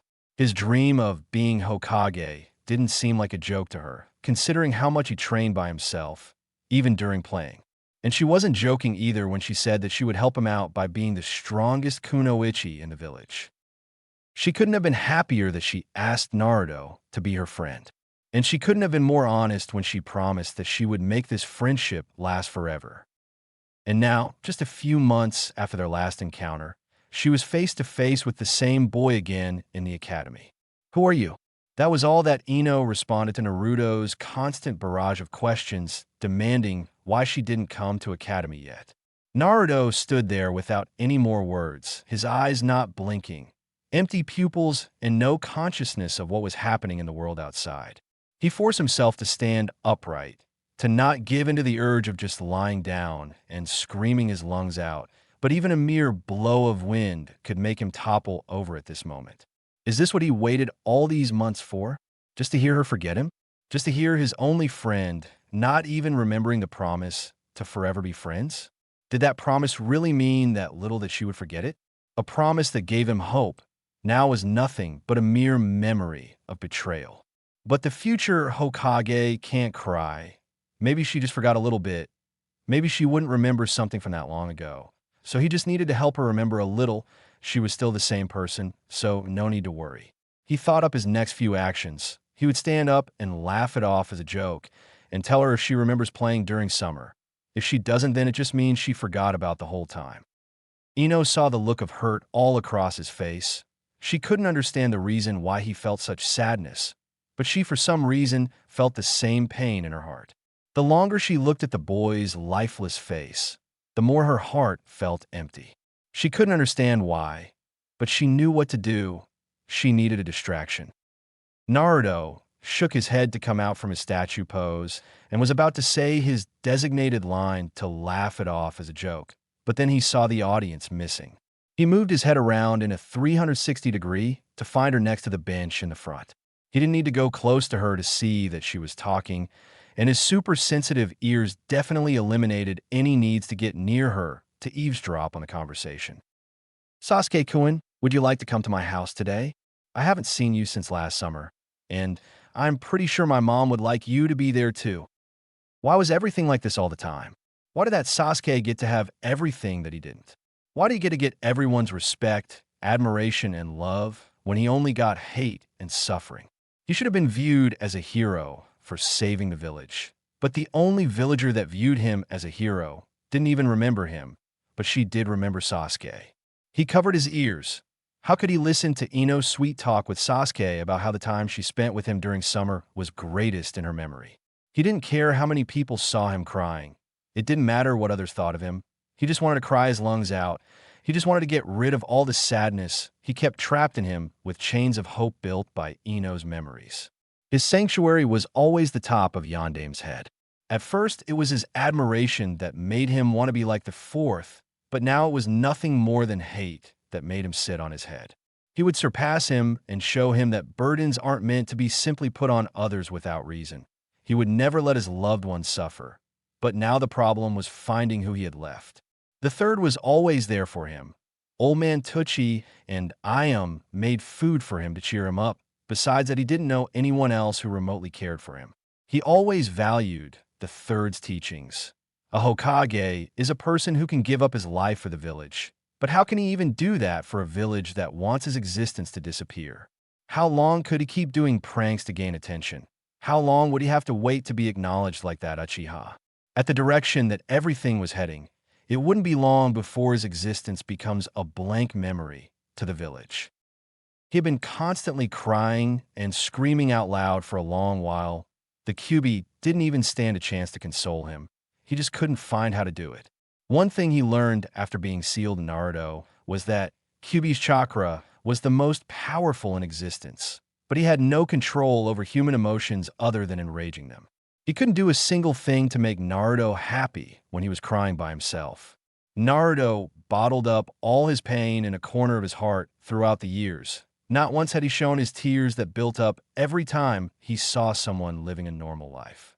But all these years of tears, pain, and sadness broke through the dam as he wailed, howled throughout the afternoon to night.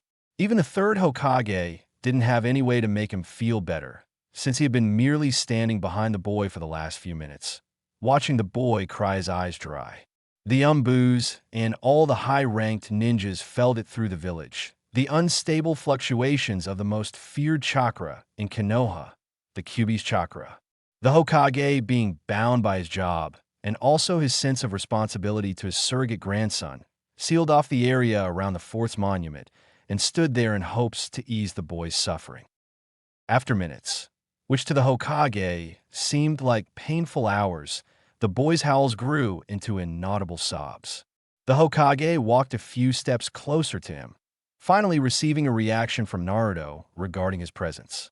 Naruto turned towards the Hokage and looked at him with his puffy eyes, still tears streaming down. The Hokage bent down on his knees to get down to Naruto's sitting form and hugged him tightly, allowing the boy to cry onto his shoulder. Naruto-kun, it's all right to cry sometimes. He took a deep breath before speaking again. If you cry, it doesn't make you weak. The burden on your heart makes you weak. You could tell me whatever is bothering you, and I promise it will ease the burden. Naruto cried for long enough to have the Hokage's robe dripping wet with tears from his shoulder to belly. Gigi, you remember when I told you that I made a friend? The Hokage nodded in response. The memory was still clear as a daylight to him. After all, it was one of the few moments when Naruto got so happy even without having Ramen involved. I played with her for a few days, and I never felt happier. She even stopped playing with her friend so that she could play with me. She also taught me to play hide and seek and tag, even though she wasn't really good at either. The memories always cheered up Naruto, and even on the Hokage's shoulder, he was almost jumping when he described his friend's adventures with him, how he beat those genins to save her. But then his cheering stopped. The Hokage already understood that the root of his conflict lies in the next few moments of the story. After she went home, she never came to play. But I knew she was going to the academy, so I trained hard and joined the academy. But when she came after Sniff a week, he broke down in another fit of sobs that greatly interrupted the flow of his story, almost leaving the third on a cliffhanger. I saw her come into class, but she couldn't even recognize me. And then he broke into another fit of painful sobs as he said, "You know, I really thought maybe she had forgotten since it has been months." But then she went to Sasuke team and could remember everything about him from the summer before. He came out of Hokage's hug and looked down. I don't have parents or any family just like Sasuke. I'm even stronger than him. But why does it always have to be me? Why does everyone want to be his friend? But in years, my only friend doesn't even want to recognize me. I'm really horrible. Am I not? I can't even see others being happy around. Can I be a Hokage if I can't even see my own villagers being happier than me? He let out a bitter laugh at his own personality, which he considered to be the equivalent of a loser. I wish at least sometimes they would let me be happy too. Just for a few times, I wish they could let me feel what it is like to be loved and respected by everyone. The Hokage put an arm on Naruto's shoulder and sat right next to him, like a grandfather who was about to console his grandkid after losing a toy. Jealousy, desire, and loneliness. These are all human emotions. You are simply a human bound to these emotions. It doesn't make you bad.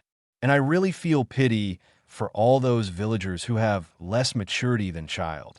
You know, sometimes I really do hate this village, even though I am the Hokage. I really hate the people who could hurt a little kid just over some blind belief. The Hokage stopped for an abrupt moment. He didn't want to reveal more than necessary. And certainly tonight wasn't the time to reveal his burden. But he looked at Naruto's face to see no reaction. He realized at this moment that Naruto might have already learned about it somehow, but not certain as to how. He decided to talk about it later. But at the moment he had further pressing matters. He needed to know why his friend left him, since according to him his friend wasn't willing to unfriend him even when threatened. So who was this friend of yours? Ino Yamanaka, the girl with blonde hair and blue eyes. The Hokage's eyes widened at the information. Understanding swept through him, and finally he took a breath in peace. He solved the mystery. But the real problem was, neither could he tell Naruto the reason, nor could he solve the base of the problem. He understood the situation as soon as she heard Yamanaka, the clan famous for their expert handling of memories, the clan that conceded huge damage during the Kyuubi's wrath. Even though he couldn't explain the situation to Naruto, since it would only make him sadder, he decided to at least give him tips to deal with the situation. His years of experience would definitely come to use. Rest assured, she had a memory loss issue which caused her to lose your memory. The Hokage then lifted Naruto's head up to face him eye to eye. A true friend would never give up on someone. If she means so much to you, go befriend her once again. If she forgot about the times you spent with her, then spend time with her once again. If she was the friend you always wished for, then make her your friend again. The Hokage felt the pride of accomplishment in his chest, which was now puffed to its maximum size to hold in the joy that he gained to see his grandson smile, even when his eyes were tearing. I knew it, I knew it. I told you right. Hokage GG is the best. Kurama knew the sentence was directed towards him, and also knew that the Hokage would soon ask Naruto about him, since the Hokage was setting up sound barriers nearby. Naruto looked around confused to see the Hokage erect a barrier. Naruto-kun, be honest to me. Do you know about the burden you carry? Naruto saw the concern in his eyes and knew it would be best to answer truthfully to him. Hi, Gigi, the day you saved me from that axe man, I went into my mindscape and met him. I can talk to him. The Hokage's eyes went wide. He expected Naruto to have learned about it by some other means, but now it complicates things much more. He didn't want to have to deal with the paperwork, and maybe Naruto's chittering about his heritage. But then he released a sigh of relief as he heard, but Kurama doesn't remember much about anything about his previous Jinchurikis. By the way, did you know before the Yondames sealed him in me? He remembered being controlled by a Sharingan user with a mask. The Hokage's eyes widened at this piece of information. He knew there needed to be a reason for sealing the beast into Naruto. He could have sealed it into Kushina, who was almost dying, and simply finish off the threat completely. But he didn't, most likely because he knew the power of the strongest tailed beast would be necessary to defeat an enemy that could even control the Kyuubi. And there was no Sharingan user in Konoha at that time, capable of facing and surviving Minato Namikaze, even near his death stage. And before you think he can control me or stuff like the other villagers, I only talk to him with a mind link, and sometimes he teaches me jutsus in my mindscape. Besides that, he has no control over me, and neither do I over him. In a way, he actually seems like a family member, although a bit annoying. The Hokage's worries all washed away, not only because now it seemed that the Kyuubi's threat wasn't too great, but also because Naruto had already started joking, which means his mood was changing for the better. But he had a concern in mind. Naruto didn't have control over the Kyuubi's chakra, because a few hours ago when he was crying, the radiating pulse of the chakra could be felt throughout the village. But then talking about Minato, he remembered his own student, the legendary pervert. Not only did he need to borrow a new update on the Aika series directly from the author, but he also needed him to train Naruto to use the Kyuubi's chakra properly. The reason was apparent. If Minato deemed the enemy strong enough to sacrifice the future of the boy, then the boy has to be able to use that strength to make the sacrifice meaningful. This summer, I'll be letting you meet one of my students who is really strong. If you train with him, you'll grow a lot stronger, you know. Maybe you could become the Hokage even faster. The faster you take over my seat, the better for me. Naruto, with a wide, goofy grin, replied, I will snatch the seat from you before you will know it, Dadabayo. He released the barrier, and after patting the boy goodbye, the third left. Mission stabilized Kyuubi's chakra successful. And the payment for him for that mission was more than enough. The sweet smile of the boy was enough to let him rest in peace for a while before he faces off against his eternal rival, not Danzo Shimura, but paperwork. He sighed in depression as he remembered the stack of paperworks he had left in his office hours ago when he left. Well, not everything can go your way, so make the most of what you can. That was his motto. He took out his Aika book and started reading it while walking lazily towards his office instead of Shunshin. In order to increase the reading time. While there were many more things he would now need to do to ensure that the future is in safer hands should he die anytime soon. But for now, he was enjoying his Aika goodness while giggling like Kakashi, dearly hoping that the female population doesn't notice him. Naruto stayed on top of the monument for a while longer. The breeze soothed his senses. The tears on his face dried up in the windy night. All the stars now visible and the moon brighter than ever, standing atop his head. Out of all the stars and objects in the dark sky, the first thing he noticed was the bright moon. Out of all the ninjas in the village, he would be the moon that reflects the light of hope from the sun or the previous Hokages. God damn it, he was venturing further into the deep end of his poetic mind once again. He needed to get out of this habit, or else the fox might hear high. Naruto muttered damn it again as he heard the fox rolling and laughing in his mind. I will be the moon to light up the dark sky. The fox did his imitation of Naruto's determined face, trying to form his paw into a fist to hold tightly against his heart. Now he wished Naruto was there to look at his imitation. Well, brat, you could definitely be the moon. I believe in you. Naruto was hopeful that the fox was actually taking his feelings into consideration after his last few hours of crying, but nope, 'cause you got no light of your own. The fox said devastating jokes to destroy the opponent's brain cells, and then he would roll on the floor to squish the opponent to the ground, a fatal submission move. So Naruto, what are you planning to do about Ino? You are seriously not going to give up, right? The fox already knew Naruto wouldn't give up, but asking just for confirmation couldn't hurt anyone. Just as expected, he received the reply he believed he would hear from him. You know, she promised to forever be my friend. And if she cannot keep her promise for some reason, at least I can help her do it, he said with a smile, while looking at the moon with determination in his eyes. After all, promises aren't meant to be broken. Chapter 6. A typical day in Konoha. It was 6:00 in the morning. Ino barely got any sleep, that whiskered face of that boy with blonde hair lingering around in her mind. It hurt her every damn time whenever she remembered the lifeless expression he had when she said she couldn't recognize him. Did she really know him? Why did he care so much if she remembered him or not? Well, the answer was simple. Only the boy knew the answer, and she would get the answer out of him. Oh, how much she wished someone could erase the memory of that boy from her mind so that she could sleep for a while. Talking about sleep, she was on her 104th attempt at sleeping by counting number of sheep on the ceiling of her room. Her eyes started to close down to a line by the end of counting 57 sheep. Soon enough, the relaxed breathing from her body indicated that she attained the highly sought sleep she wished for. 5 minutes later, cring, cring, cring, and bam. Ino hated this sound. She could listen to Sakura bitching about her beauty all day long, but the sound of alarm clock she couldn't bear. Every day the sound of alarm clock would be trumped by a loud bang. It was always her hand slamming the clock into the desk that trumped the noise of the alarm. Today her sleep was cut short to just 5 minutes by the alarm clock, and the punishment for that was the destruction of the clock.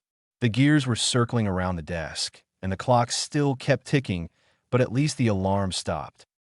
She got up, rubbing her eyes that now had dark circles around it, which highly contrasted her fair skin. No makeup could hide that, and also she didn't use makeup anyway. She got up and headed downstairs and cleaned herself and got ready for academy. She packed her backpack and went into her father's room to say bye. But the atmosphere was something she didn't exactly prefer. Her father and her mother were standing in a stare-off. The thick air of animosity indicated that she came in during a heated argument. If you don't want to tell me what happened, it's fine, but rest assured the Hokage will get his answers anyway. He summoned your presence at 8 o'clock. And also he wasn't in a good mood. So don't do something that would make him or yourself regret. The loud snort was the only reply she gave. That was the trademark sign of rebellion, according to Ino. Ino just shook her head. Her father and mother still fought like kids. Father, I'm heading out, so see you later. Her father's annoyed face from the argument mustered a smile, just like always, after seeing her daughter. Take care, Ino, and remember to do your best. He saw her exiting the room while bidding her head. His smile disappeared again as he faced his wife. All right, I will be careful while talking to the Hokage. In the academy, Ino walked into the room, and instead of sitting with Sakura in the front of the room, she went to the back of the room. She dearly needed some sleep to get rid of the recently developed dark circles. If she only knew the name of the boy that caused this, she would have cursed him out 1,000 times for her sleepless night. Speaking of the devil, she faced to her right to see the blonde-haired boy running his eyes and look in her direction. He saw him tense up and start shaking. The black circles around his eyes clearly indicated he had even more of a restless night than her. And why would he not? Flashback of last night. Yo, furball, is that good enough? Or do I need to come up with a better excuse? Before doing all that, you should just go to sleep. I doubt she will become friends with you with those black raccoon circles around her eyes. You almost look like Shikaku like that. Kurama was on his own world of amusement since Naruto didn't know who Shikaku was or how it related to his raccoon eyes. But then he remembered the black patch that went from around Kurama's yes to his ears. Oi, Kurama, what is that patch of black around your eyes? It's just a part of my face, just like those whiskers are part of your face.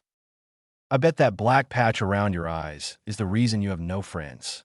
Naruto couldn't contain his laughter, while the beast thought to himself, I'm to blame myself for this, after all he learned these cancerous jokes from me. Fuck my life. Really good one there. Now just focus on your work if you don't want to stick dick in front of Ino. Kurama felt relieved to see him go back to his thinking pose. It had been a long time since he last managed to use that against Naruto, since Naruto didn't get to meet Ino for the last few months. You know, a furball, I think I found the perfect line. The crackhead smile on Naruto's face meant that he was quite confident of his coming success. Flashback end. Naruto had been shaking in nervousness this whole time. Ino raised an eyebrow looking at him. He's strange. She went ahead and asked him first, since he was just glancing at her and facing some direction whenever he was caught. Do you have something to say to me? Yes, Would you please be my friend? The puppy eyes he made could rival the power of any jutsu at persuasion. Heck, even Danzo's Sharingan that was stolen from Shursui wouldn't be able to cast such a strong jinjutsu of persuasion. She couldn't possibly reject his offer, even though she now despised him. She despised him, first for stealing her night's sleep, and second for hunting around her like a hunting dog. Yep, just like other boys, he just came to be her friend, probably because of her face. He didn't know much about her or anything, so that's the only explanation she had for his interest in her. Of course, why not? She hadn't studied human anatomy yet, but she could learn a thing or two looking at the structure of the wide, open eyes and the large face-splitting smile on the boy's face. Now she was expecting to hear him ask her out on a friendly day out or take her on a romantic walk in the park. Typical male behavior. Even boys of this age showed same interest in girls. But she didn't expect him to say what he said. Ino-san, if you ever feel lonely or want to play or need help with anything, I can come over at any time. And thanks a lot for being my friend. Even though this was his second time becoming her friend, he really didn't mind it. In fact, even during his second time befriending, he felt the same nervousness and excitement as the first time when he became her friend. He was about to say the rest of his script when a chalk hit his head. The teacher in the front had his arms crossed. Don't disturb the class, Naruto. Go and stand outside the class while holding those water buckets and on one leg. Everyone laughed at Naruto being punished. Seems like he wasn't much popular among the girls since the hostile growls and roars of laughter from those girls didn't really seem friendly. Well, that had to happen, since he touched and broke a bone in their Sasuke-sama's chest even before any of the girls managed to lay their hands on his chest. Her attention then was brought back with the noise of a few cranky coughs. And Ino-san, meet me after class. Now Ino was totally confused. First, the harsh punishment for Naruto for speaking a bit loudly even before the class started, and now calling Ino for a lecture without any reason. Well, maybe it was just a bad day. Yeah, the day wasn't lucky for her, that's all. Naruto, on the other hand, was steaming in anger. Damn it, you sensei. On other days, you don't even care about what I do. Now that I finally got talk with Ino, he had to butt in. At least this could improve my balance a bit. Yeah, I better make lemonade with the lemons he gave me. A person who ran all day long with gravity seals on could easily hold buckets while standing on 1 foot for about the whole day. So Naruto right now was standing on his tiptoe, and it hurt like hell, but he enjoyed it. He would have been the perfect student had he been trained by the Konoha's most feared masochist, Anko Mitarashi.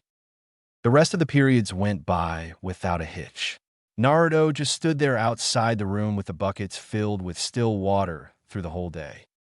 Ino came out of the room to see the blonde boy with his eyes closed, the water buckets hanging down his extended arms, and weirdly enough, not a single wave or ripple in the water in the bucket.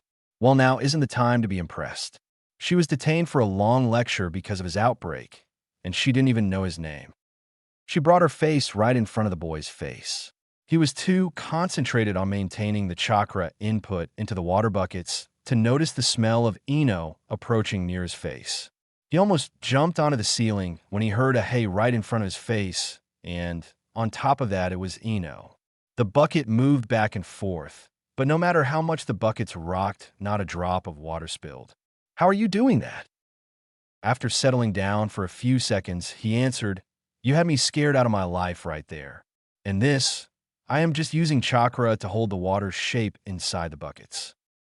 "Well, it's quite impressive. Nice face you made there a few seconds ago. So what is your name?" "It's Naruto Uzumaki. Remember it because this is going to be the name of Hokage someday."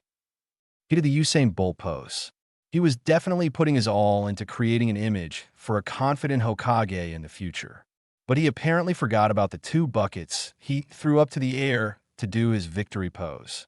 Naruto should have paid attention to the good old quotes of physics. Whatever goes up must come down. The buckets bumped his head while the water drenched his clothes. Ino's eyes were shining with evil fire. She probably found something she could use to blackmail him for the rest of his life. "If you want to play with me, you could come to the playground at 4:00. Don't be late unless you want everyone to know that the future Hokage pissed his pants." Naruto looked down to see that except for his shoulder and his groin area, nothing else got wet. And now it looks like he pissed his pants, and that too happened in front of Ino, who was now fired up at having a gossip material. The same thing happened during their first encounter, when she blackmailed Naruto to come on time to save his reputation as future Hokage. Oh, how history repeats itself. Naruto was now sure that even if her memories were gone, she was still the same person at heart. "Hi, Ino-sama. I will not delay your routine." Ino giggled away, seeing Naruto doing a mock salute. She still didn't see what was wrong with him, but she knew something was wrong with the people of Konoha. Flashback. Damn that blondie. First he asked me to be his friend, and now I am in trouble because of him shouting out loud. The teacher looked towards the door to see a blonde girl entering the teacher's room. "Ino-san, we have some pressing issues to talk about. You see, the person you were talking to this morning wasn't someone you should mix with. He is the worst influence you could have during your academy years. So for your own benefit, I ask you to keep your distance from him." "Hi, sensei." That was the only reply Ino gave to his sensei. So that's why, probably the teacher doesn't let him have friends. That's why he was so eager to be friends with me. He may be a bit dense, but definitely not a delinquent of any sort. Well, it doesn't matter much. When it comes to making friends, I will befriend anyone I want. And he doesn't seem to have many friends, and he was really happy too. So it shouldn't hurt to be his friend. After talking to herself for a while, she headed towards the exit when she saw the boy with buckets and his eyes closed. Flashback end. Ino was walking back towards her home after saying bye to the blonde boy who was now wiping the floor clean from the water he splashed while doing his victory pose. "So his name is Naruto. Even my mom told me never to go close to him.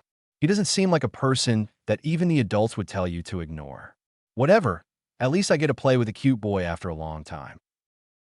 She entered her mansion in the Yamanaka clan compound, but before she could announce her arrival, she could hear a few sobs coming from inside, while the paper doors didn't block even the faintest of noises from reaching her. Sounds like mom crying. I guess it was bound to happen after the argument she had with father in the morning. Ino's guess was far from what actually happened. But Ino wouldn't know anyway, since she walked upstairs to her room, not meeting her mother who was sitting in the corner of the room, clutching her knees to her chest while shivering. Inoichi had warned her, but she didn't listen, and now she was scared half to death. She should have thought about the result of her actions before committing them. Flashback. Inoki Yamanaka was standing outside the Hokage's room, waiting for her turn to enter the room to oblige with the Hokage's summoning of her. A rough voice came from inside. "The next person may come inside." She headed inside the room and bowed her head to show her respect to the Hokage. "You summoned me, Hokage-sama?" "Yes, Inoka-san. I have some pressing issues to talk about." She raised her head and heard exactly what she didn't want to talk about. Recently, our Yamanaka clan heir somehow lost her memories about a certain villager. You wouldn't have any knowledge about it, would you? He just wanted to let her know about the situation really nicely, since he didn't really want to deal with his anger erupting out. But the response from her wasn't a show of guilt or regret. It was prideful arrogance. She crossed her arms and said, "And who might this villager be whose memories are so important to stay in her mind?" "Naruto Uzumaki." "Yes, I erased his memories from her mind. I would rather not expose my daughter to the influence of the demon BR dash." She was cut off. She had her eyes closed through her last sentence, so she couldn't see what was happening in front of her. If she did, she would have been shaking like the umbus were shaking in the room.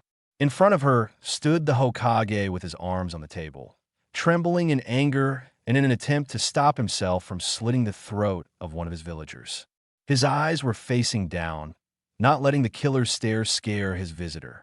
Inoka knew better than to talk to him right now. He saved the village by keeping the QB sealed in him.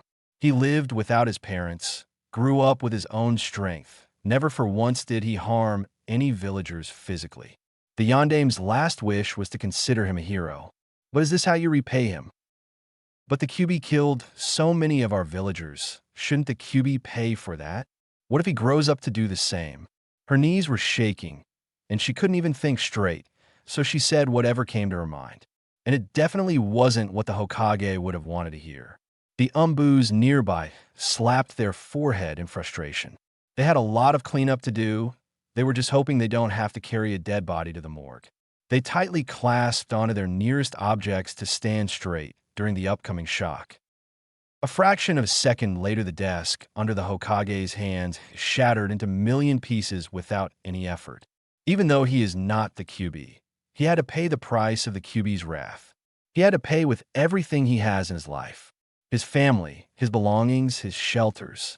He doesn't get food from the stores, nor clothes or shelter from the orphanage.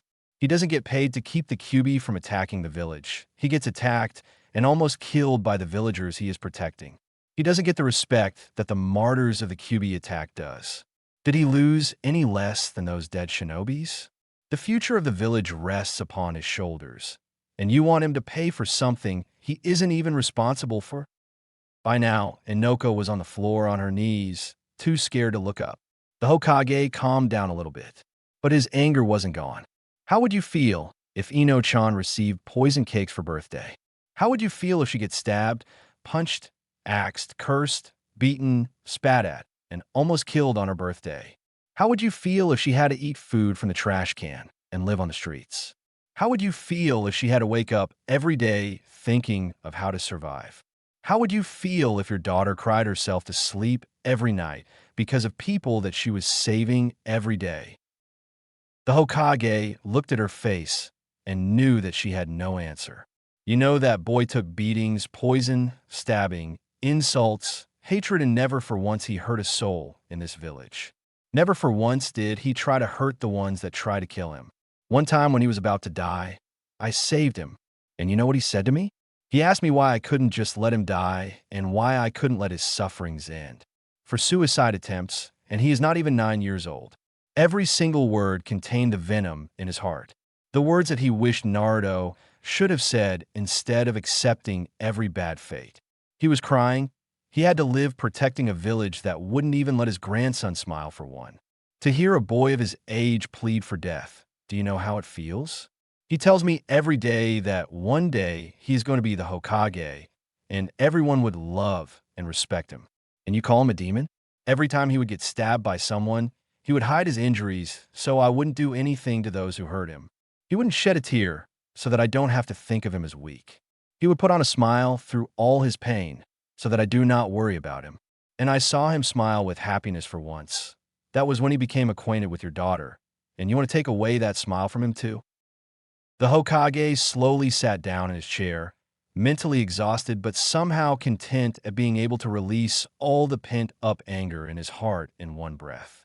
He saw the woman try to pick herself up, but fail, at which point one of the umbus picked her up and decided to escort her home. But before leaving, the third gave her a calm and collected lecture. I hope I never hear another report of you trying to isolate Naruto from the only friend he has. Also, if you want to file a claim against me for favoritism in front of the Daimyo Lord, you can. However, I hope you remember the agreement between the Shodaime and clan leader of Yamanaka. Unless for emergency, life-threatening situations, the use of mind alteration jutsu on any leaf villager without the Hokage's permission is punishable by death. Ino-chan may be a Yamanaka, but she is still a villager of Leaf. And I am the strongest shinobi in the village, with the highest authority in the village. And yes, I am showing absolute favoritism to the hero of Konoha, Naruto Uzumaki. With a swirl of leaves, Inoka Yamanaka vanished along with the Umbu holding her up. The Hokage finally felt a smile dig its way up to his face as he sighed in relief. His chest was feeling much lighter today, since he spent a sleepless night remembering the face and the words of the crying Jinchuriki the night before. But his smile didn't last long, seeing the huge pile of papers on the floor along with the dust of the wooden table. Let this cursed village be damned. I am in mood to read my Ica Paradise right now. The Umbus in the room, who finally managed to catch a breath, facepalmed themselves to see that the Hokage was now reading adult smut books mere seconds after he looked like he was about to destroy the place in anger. Flashback end. Ino was sitting in her room, thinking about everything that happened. Everything seemed so weird, it was almost like a deja vu. At least she was glad that she became friends with Naruto, and most likely he wasn't interested in her just for her looks. Her ego was somewhat comparable to the size of Sakura's forehead. She recently started to somewhat compete with her friends in terms of beauty to capture Sasuke's heart. Other girls were intrigued by his coolness, his status as the only Uchiha, his skills, and of course, most importantly, his handsome facial features. But she didn't really care about either of them. She only wanted to change him for the better. She hated his present self, always self-loathing and bears an aura of hatred around. But she knew it could be changed. After all, he used to play with him during the summer, and no matter how unlikable Sasuke was in his current self, Sasuke still was the one to give her those bush clovers during summer. She still remembered how he explained that the flowers represented her wish to hold onto and care for friends and others. Yesterday, when Sasuke didn't even recognize her, she felt the despair. The despair which was eased by her mother, who said that he had lost a lot of memories from the shock of watching the deaths of all of his clan members. The explanation didn't settle well with her, but she chose to believe her mom, since for the last few weeks she had been the one taking care of her. Also, until the death of her uncle during the Kyuubi's attack, her mother had been an expert in Yamanaka clan jutsus and history, but the shock her brother's death somewhat demotivated her from the shinobi career. So as an expert on minds, Ino couldn't trust anyone as much as her mother. Ino woke up from a long nap to see the clock ticking at 3:50. She lazily headed downstairs to get ready to go outside, a smile gracing her face, remembering the stupid nature of Naruto. On the other hand, Naruto was in the park skipping from one side to the other. It had been a long time since he'd played tag with someone other than his own clones. A smile crept on his face thinking of how much fun he was going to have. The Hokage, on the other hand, had a wide smile on his face. It seemed almost like he hit a jackpot, which he quite surely did. What made the Hokage smile was the information he had gained from his Umbu, who just happened to come to him to report on Naruto's whereabouts. According to him, Naruto did his nature affinity test using the chakra paper before leaving his house to go to the playground. Hokage's curiosity to learn about Naruto's nature affinity was way too visible. It was like a parent waiting to see their children's report card. The Umbu decided to tease her Hokage a bit more. Are you sure you want to hear it, Hokage-sama? I mean, you were busy reading that orange book of yours. She was a female after all, and watching her Hokage read smut books didn't really help her gain much respect for him. If you make me wait any longer, I will be sure to take my discount from your paycheck this month. You wouldn't want that, would you, Yugao? The sweet tone and his shaking eyebrows made it clear that now wasn't the time to delay him. Here's the report. When he passed his chakra into the paper split into thousands of small pieces, and all of them burned to ashes instantly. It seems he has an overwhelming affinity towards both fire and wind. The smile on Hokage's face could definitely mirror his student Orochimaru's smile. He was reminded of the letter from Jiraiya that he received about 2 years ago. His travels to Yuzushiga was successful since he found out new sealing techniques and a really important piece of information. Jiraiya on his trip managed to meet a few Jinchuriki, and oddly enough, all of them had some sort of Kekkei Genkai, or special ability. When he read about the tailed beasts in the scrolls about sealing, he found out that most tailed beasts had extremely strong affinity to certain elements. If those elements manifest within the Jinchuriki, then the Jinchuriki will likely gain abilities that use those nature types. The Kyuubi, according to Hashirama, could use fire and wind. So if the affinities of wind and fire in Naruto is so strong, it would mean that he would gain special ability that incorporated wind and fire. And he could envision him being able to use the famed Scorch Release, the Kekkei Genkai of the hero of Sunagakure, Pakura. The Hokage took his pen and started writing in codes in a paper, which could be translated to, "Dear Jiraiya, I'm not really in the mood to exchange greetings, but I got news for you. Naruto seems to have befriended the Kyuubi, and he even made a friend in the village. Well, after his 4th suicide attempt, it was good to see him happy. And he still wants to be a Hokage, just like before. I think he is ready to be trained by you. Every day, he trains with 100 of his own shadow clones in the training ground that I emptied for him. And he has extreme affinity to wind and fire-type chakra, just like the Kyuubi. So I guess with his abilities, only you can guide him to the proper direction, since the academy studies aren't enough for him, and the teachers don't try to teach him either. So now I can only rely on you. Stop by during this summer to pick him up on your research trips. And also don't forget to send me your new issue of Ica Paradise. Sincerely, Hiruzen Sarutobi." He realized from the killing intent nearby that the female Umbu had deciphered the code about him asking for a new issue of Ica series. But that didn't bother him much. He was getting used to being called pervert by both Naruto and some of his subordinates. He was brought out of his thoughts as he heard the loud thump of stacks of papers hitting his newly replaced desk. "Paperwork, we meet again. I almost forgot what misery was for a moment without you." Hokage's assistant face-bombed herself to see her Hokage engage in a stare-off with the paper stack. And things went back to how it was, with Naruto skipping to the park, Ino playing tag with him, and the Hokage resisting himself from using his jutsus on the paperwork. A typical day in Konoha, Chapter 7, I Hate Shopping. Huff I Huff, finally Huff got you. Naruto fell on the floor as soon as he said that, breaking the contact that his hand had made with Ino's shoulder a second ago to declare himself as the victor of the game. The gravity seals on Naruto's body slowed him down considerably, not to mention how much stress it put on his system. But then again, as the future Hokage, he needed to improve his body and chakra systems, so the gravity seals were absolutely necessary. Also, that was the only way to keep his beloved tenant from forcing his reproductive organ to enlarge into a stick dick in front of Ino. Ibiki Marino once said in his lectures to a newly appointed student, "In times, information is worth more than lives." He found that quote extremely practical, since he was being blackmailed into the extreme depths of hell by Kurama every day due to the information Kurama has about his weakness. He was still proud to this day about the information he gained by eavesdropping on a Konoha shinobi such as Ibiki by masking his large chakra signature to the point where it wasn't visible unless someone tried to sense it. Ino looked at him to see that he was completely exhausted on the floor, so she sat down right next to him.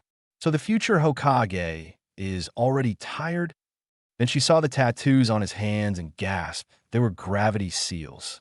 Damn it. So he was underestimating her, but at least he won. He would have won by a huge margin if not for his gravity seals. She was about to praise Naruto when she spotted a pink head in her peripheral vision. "Sakura, so you finally managed to come? You know you were late by just an hour." Sakura couldn't come up with an excuse on the fly, even though she had such a large brain in her forehead. She thought it would not be appropriate to tell Ino that she had to put on makeup and take a detour around the Uchiha compound to accidentally meet Sasuke on her way to the playground. I got lost in the path of life. Ino face-palmed at that excuse, while a masked Sharingan bearer sneezed, almost letting his Aika book fall out of his hands. The look on Ino's face made it clear that she didn't buy that excuse, but before Sakura was about to dissect and explain her excuse, her eyes landed on the figure that was lying just next to the sitting form of Ino, her eyebrows crooked into an inverted V. So you were still playing with that demon? Ino restrained herself from slapping her for calling Naruto a demon. If she hadn't restrained herself, she would have ended up slapping a lot more villagers that called Naruto a demon when they were playing. Sakura, I think you are not familiar with him, but his name is Naruto, Naruto. She spelled out all the letters in an attempt to signal her that if she says demon again by any chance, then her hand might somehow touch her cheeks at a really fast speed. But Sakura's thick armored forehead prevented Ino's warning from leaking into the brain. If you play with the demon, then I'm not playing. Naruto just sat there, not daring to take part in girly squabbles. He learned a lot about girls from movies. They tend to be avoided by male protagonists once every month. Their minds are harder to decipher than Konoha's code language, and even Zeus shouldn't dare to interfere in fights between girls. He wasn't really entertained by the squabble, since he knew how it ended last time, and the same thing would happen this time. But his prediction was proven wrong, since Ino put into action her hands to deliver a supersonic slap to Sakura's face, which now lost a bit of fake blush makeup to gain a real red hue in the skin. Don't you dare call him a demon. Sakura slowly moved her hands to touch the spot on her face that Ino slapped. She was angry, shocked, embarrassed, and mostly insulted by this. Last summer, she did the same thing. Ino chose that demon boy over her. But this time, it wasn't just the demon's reputation that made her hate him. It wasn't just her mom's berating of the boy that made her want to beat him up. This time, the demon actually hit her Sasuke-sama, and that was unforgivable. He means that much to you? Do you know what he did to Sasuke-kun? He punched him, and you still want to play with him? Sakura didn't run off after getting slapped like she would have a few months ago. She was getting stronger in her mind. After her 26th rejection from Sasuke, she matured in rejection tolerance. Maybe he did something to deserve getting punched. I know about every single rumor in Konoha, so I know what people like to gossip more. All of you tend to highlight more of Sasuke-kun's positives and never say anything bad about him. I could bet that you didn't even think of why Naruto beat him, did you? I know crystal clear. That boy punched Sasuke because he was trying to help a teacher for being beaten up. Oh, but from what I heard, he never even tried to help the teacher stand up or anything. He just started a fight with Naruto, and all of you just made up your imaginary superhero story with him fighting for justice. I'm not a fool. I may have been absent, but I have every single details. After all, I'm going to be Konoha's gossip queen. It was supposed to be a serious situation, almost mirroring the atmosphere of a murder case in a courtroom a few seconds ago. However, Ino's overwhelming win, her declaration, and Sakura's tears of defeat definitely ruined that atmosphere. Naruto, on the other hand, was standing nearby with a really oddly stiff expression, almost as if he was constipating. He didn't really know much about mannerisms, so he was trying to maintain the facade of a seriously conflicted person, but deep inside his guts were trembling to spill out in laughter at the girl who just got destroyed. His situation wasn't helped much by the rising laughter of his tenant. Yo, brat, that pinky noob got pawned by your girl. It's even better than last time when she got roasted for her gigantic forehead. Ino, on the other hand, tried to offer a helping hand to Sakura, but the girl refused. Don't you like Sasuke-kun too? You think he will do something like that? He will hate you if you hang around that boy. I don't care if he hates me now. I hate him too. Naruto was about to jump in joy. He heard what he wanted. Finally, something he wanted wasn't going to be Sasuke's belonging. Sasuke wouldn't have Ino's friendship, but his disappointment came harder due to his hope. But I liked his past self when he was nice to me, when all he cared about were for others. I will bring back his kind and caring side back again. Why did it always have to be Sasuke? Why does he have everything he doesn't? The world was always playing games with him. He just had a blank look on his face. Why did he even bother to be friends with Ino? After a few minutes of simply staring into the ground, Naruto's attention was brought back to reality where Sakura just left and Ino had a worried look on her face. You know, Naruto, you're far too nice to them. You should do something when they say something bad to you. Naruto, in a low tone, said, I just don't want them to hate me more. Ino's eyebrow spiked up. All right, if you don't want to do it, then don't.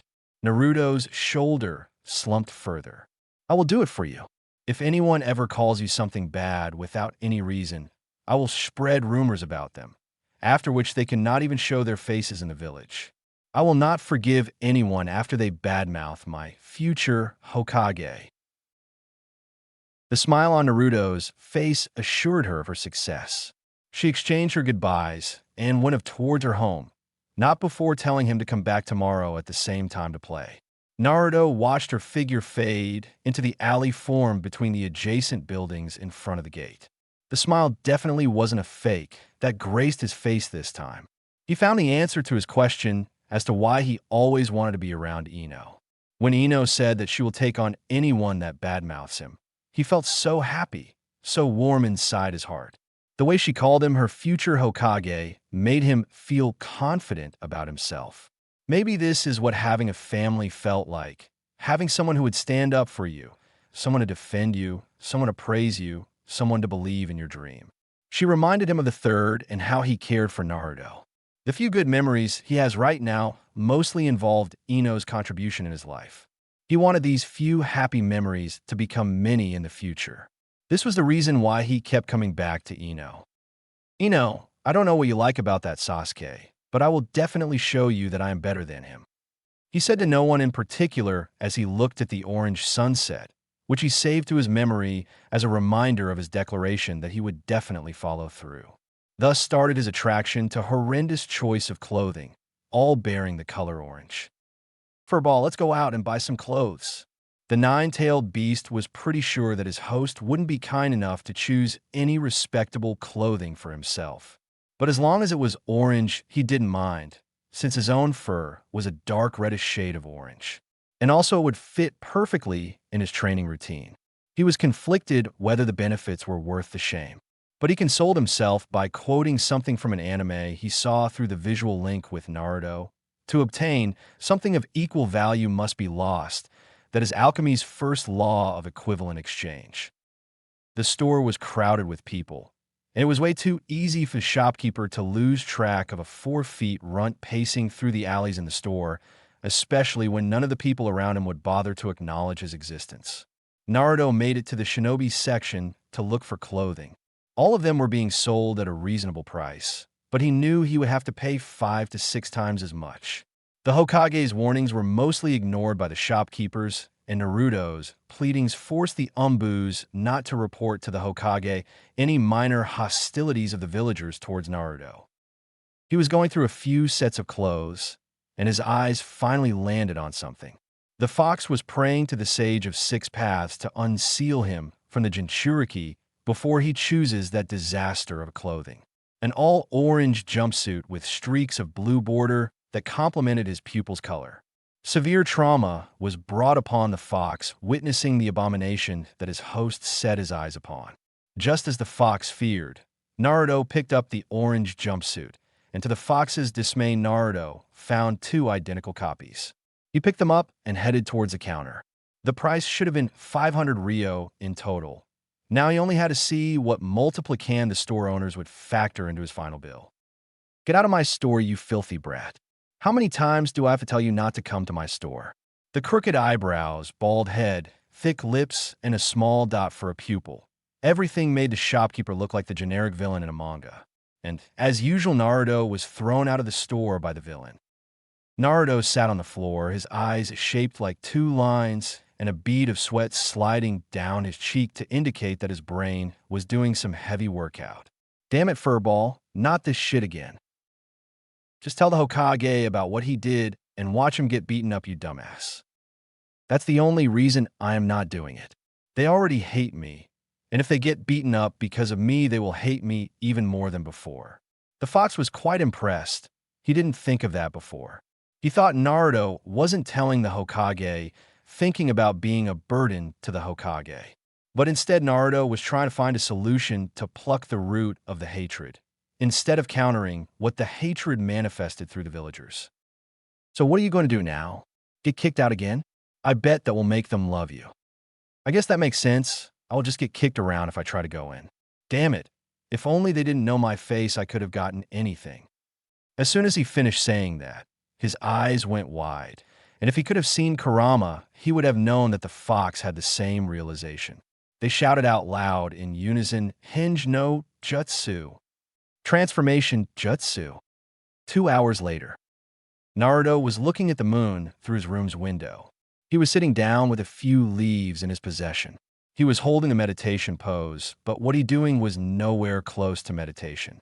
Taking a closer look, one could see him trembling and shaking, almost as if he had liters of liquid in his bladder that he needed to expel but couldn't due to someone else occupying the bathroom. The same was true for the 5 clones he had sitting in a circle around him. They all had the same faces, clothes, and leaves hanging on their forehead. No, it wasn't the Leaf Village headband that was on their foreheads, because Naruto didn't graduate from academy to be a shinobi yet. The leaves were real leaves picked up from trees nearby as part of his training. He had to use chakra to attach the leaf to his forehead and slowly slide it down to his nose, his mouth, and then pull it back up. It was one of the chakra control exercises mentioned in the book he bought with the Hokage. It was extremely advanced, but he needed it. Naruto knew that he needed to improve his chakra control, but doing that over the last few months, he got really sick of chakra control exercises. He didn't understand what it had to do with his Hinge no Jutsu. Why, Fuzzy Tails, if you're making me do this just to make me look stupid, then I'm going to beat your ass. A young blood can't think of anything other than asses all day. Oi, what does me being young have to do with thinking about ass? The fox face-bombed so hard that even the fur on his paw couldn't cushion him from the pain.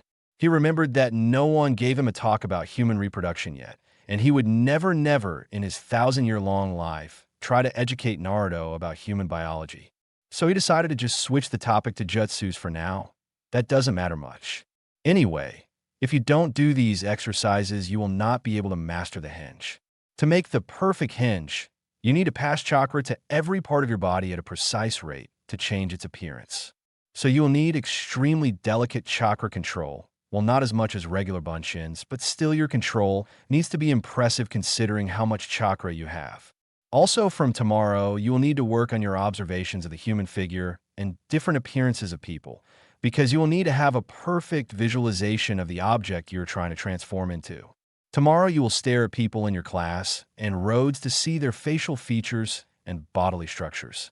If they think you are a creep, just tell them you like them. Anyway, it will help to choose to stalk someone of your size and physique, because then you would not need to change your appearance too much to match theirs.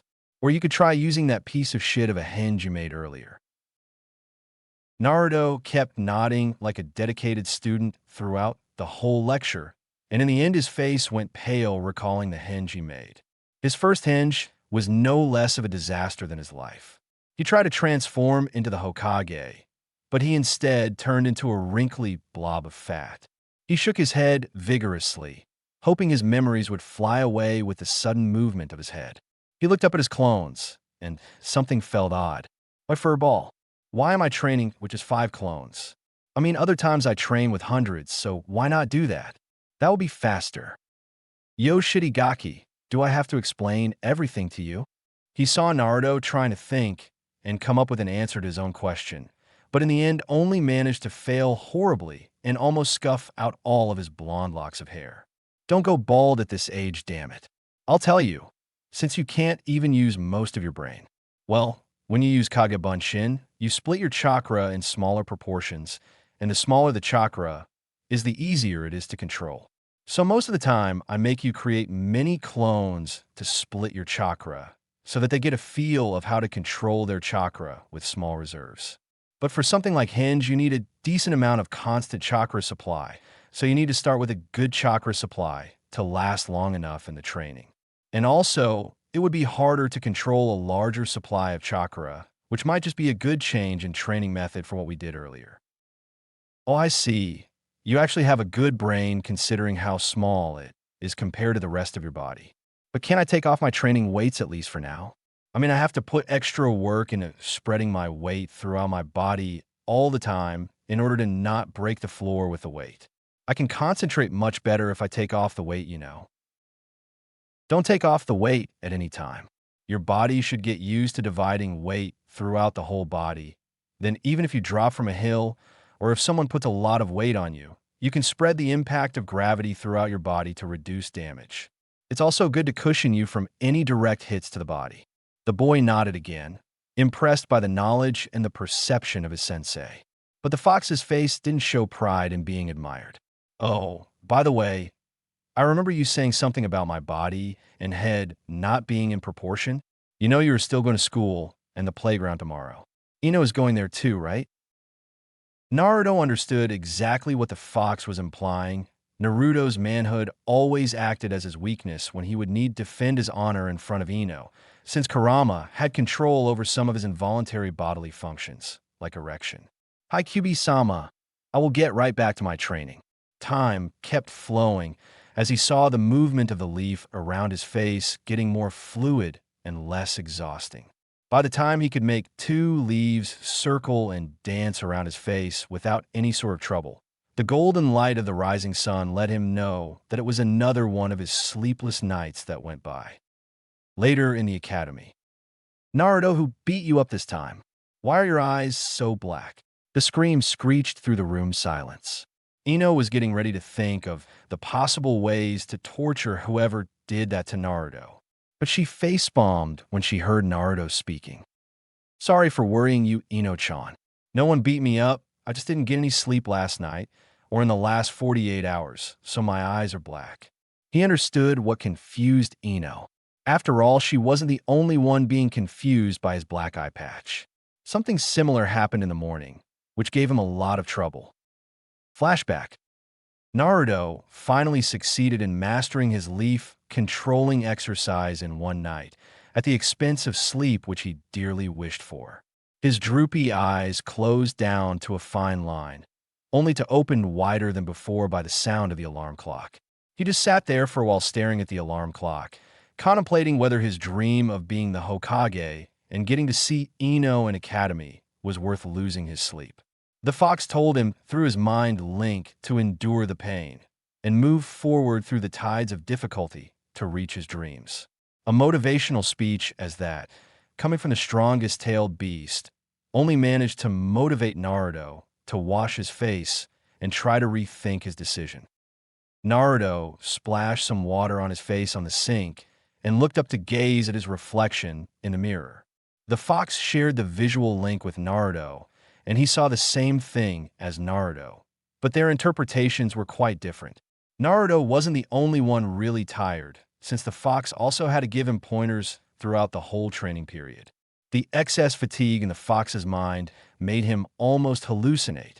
As soon as he saw Naruto's face, the most striking feature he noticed were the dark patches on his eyes. Suddenly the fox shouted out, "We finally meet again, Shikaku? I will definitely kill you this time, you one-tailed raccoon." That was all that Naruto heard through the mental link before. The area turned dark. The air became heavy and the glass cracked into a million pieces. Naruto heard a loud thump in his room, but he didn't bother since he had a much bigger problem to handle. "My fur ball. It's me, Naruto. Is your brain high on fur?" The sound was really familiar. Yes, only person called him fur ball. It must be Naruto. "My brat, I just saw the one-tailed raccoon, Shikaku, the one with the black patches on his eyes." Naruto had a deadpan expression on his face, and a proper interpretation of that expression would say, "What kind of drug is this beast doing?" Indeed, a fox was supposed to be clever from what Naruto learned, and without drugs, there was no way the mightiest of the foxes would be so dumb. "It's just me, not a raccoon, you dumbass.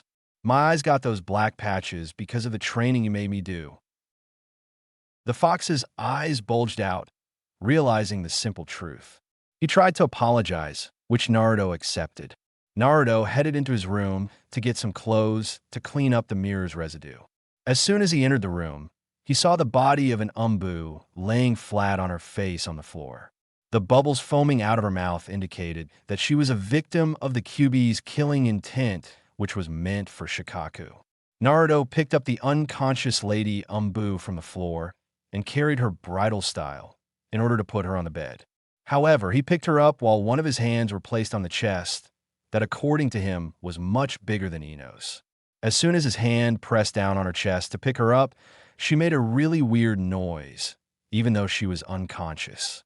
His confusion was further increased by the fox that was rolling in laughter in his head. "Oi, why are you laughing?" "No particular reason. Keep doing what you were doing." He placed her on the bed, and she still didn't wake up. "Furball, what do I do?" Unknown to him, he asked the worst source for help. "You see that small pointy thing on top of the two round things on her chest? Just pinch it and pull it, not too hard." "All right, here goes." As soon as Naruto followed his instructions, the female Umbu let out a loud moan, which if heard by any adult male would have melted them. Naruto, even more confused than before, picked her up and ran straight to the Hokage. A few minutes later, in the Hokage tower, Naruto ran through the room and placed the female Umbu on the desk. To answer the Hokage's question as to what happened, he told him that the Umbu went unconscious due to Kurama's killing intent at mistaking him for Shikaku. "Thank you, Naruto, for bringing her here. Is she going to be okay? I mean, whenever I do this to wake her up, she makes weird noises. I think she's in pain." The Hokage was really confused as to what Naruto was talking about, until Naruto poked the female Umbu's nipple and she let out an extremely feminine moan. The Hokage and the Umbus nearby had their eyes bulging out to see what the boy did and to whom he had done that. They resisted the urge to ask the boy to do it once more. The Hokage had to act civil and restrained in front of his subordinates, so he decided to ask the boy, "And why exactly would you do that, Naruto-kun?" "Well, when I picked her up, I accidentally pressed my hands on her chest, and she made those weird noises. I was worried, but the fox told me to just put her down and do it to that pointy thingy on her chest to wake her up. But she didn't wake up. She just kept making those weird noises. Is she okay?" The Hokage was uncomfortably shaking. "Yep, she's all right." He didn't want the topic to be pried upon anymore, but Naruto decided to ask why she made those noises. The Hokage gave up. He, along with his Umbus, let out a huge laughter. Some were rolling on the floor, some holding the stomach to stop their guts from bursting out in their laughter. "He played you for a fool, Naruto-kun. Haha. You're so getting lectured by her later on. I wouldn't be surprised if she killed you in your sleep." It wasn't the most comforting thing to have the Umbus, Hokage, and the fox laughing at the same time, while saying that he was most likely going to be killed in his sleep. Damn it, he needed to gain an upper hand over the fox someday. Among all the laughter, the female Umbu woke up. She looked around to see everyone in the Hokage's room. "Hokage-sama, why is everyone laughing, and why am I in such a vulgar position on this desk?" "Ask Naruto-kun. He knows all about it." Naruto started shaking. "Umbu-san, you fell unconscious in my room.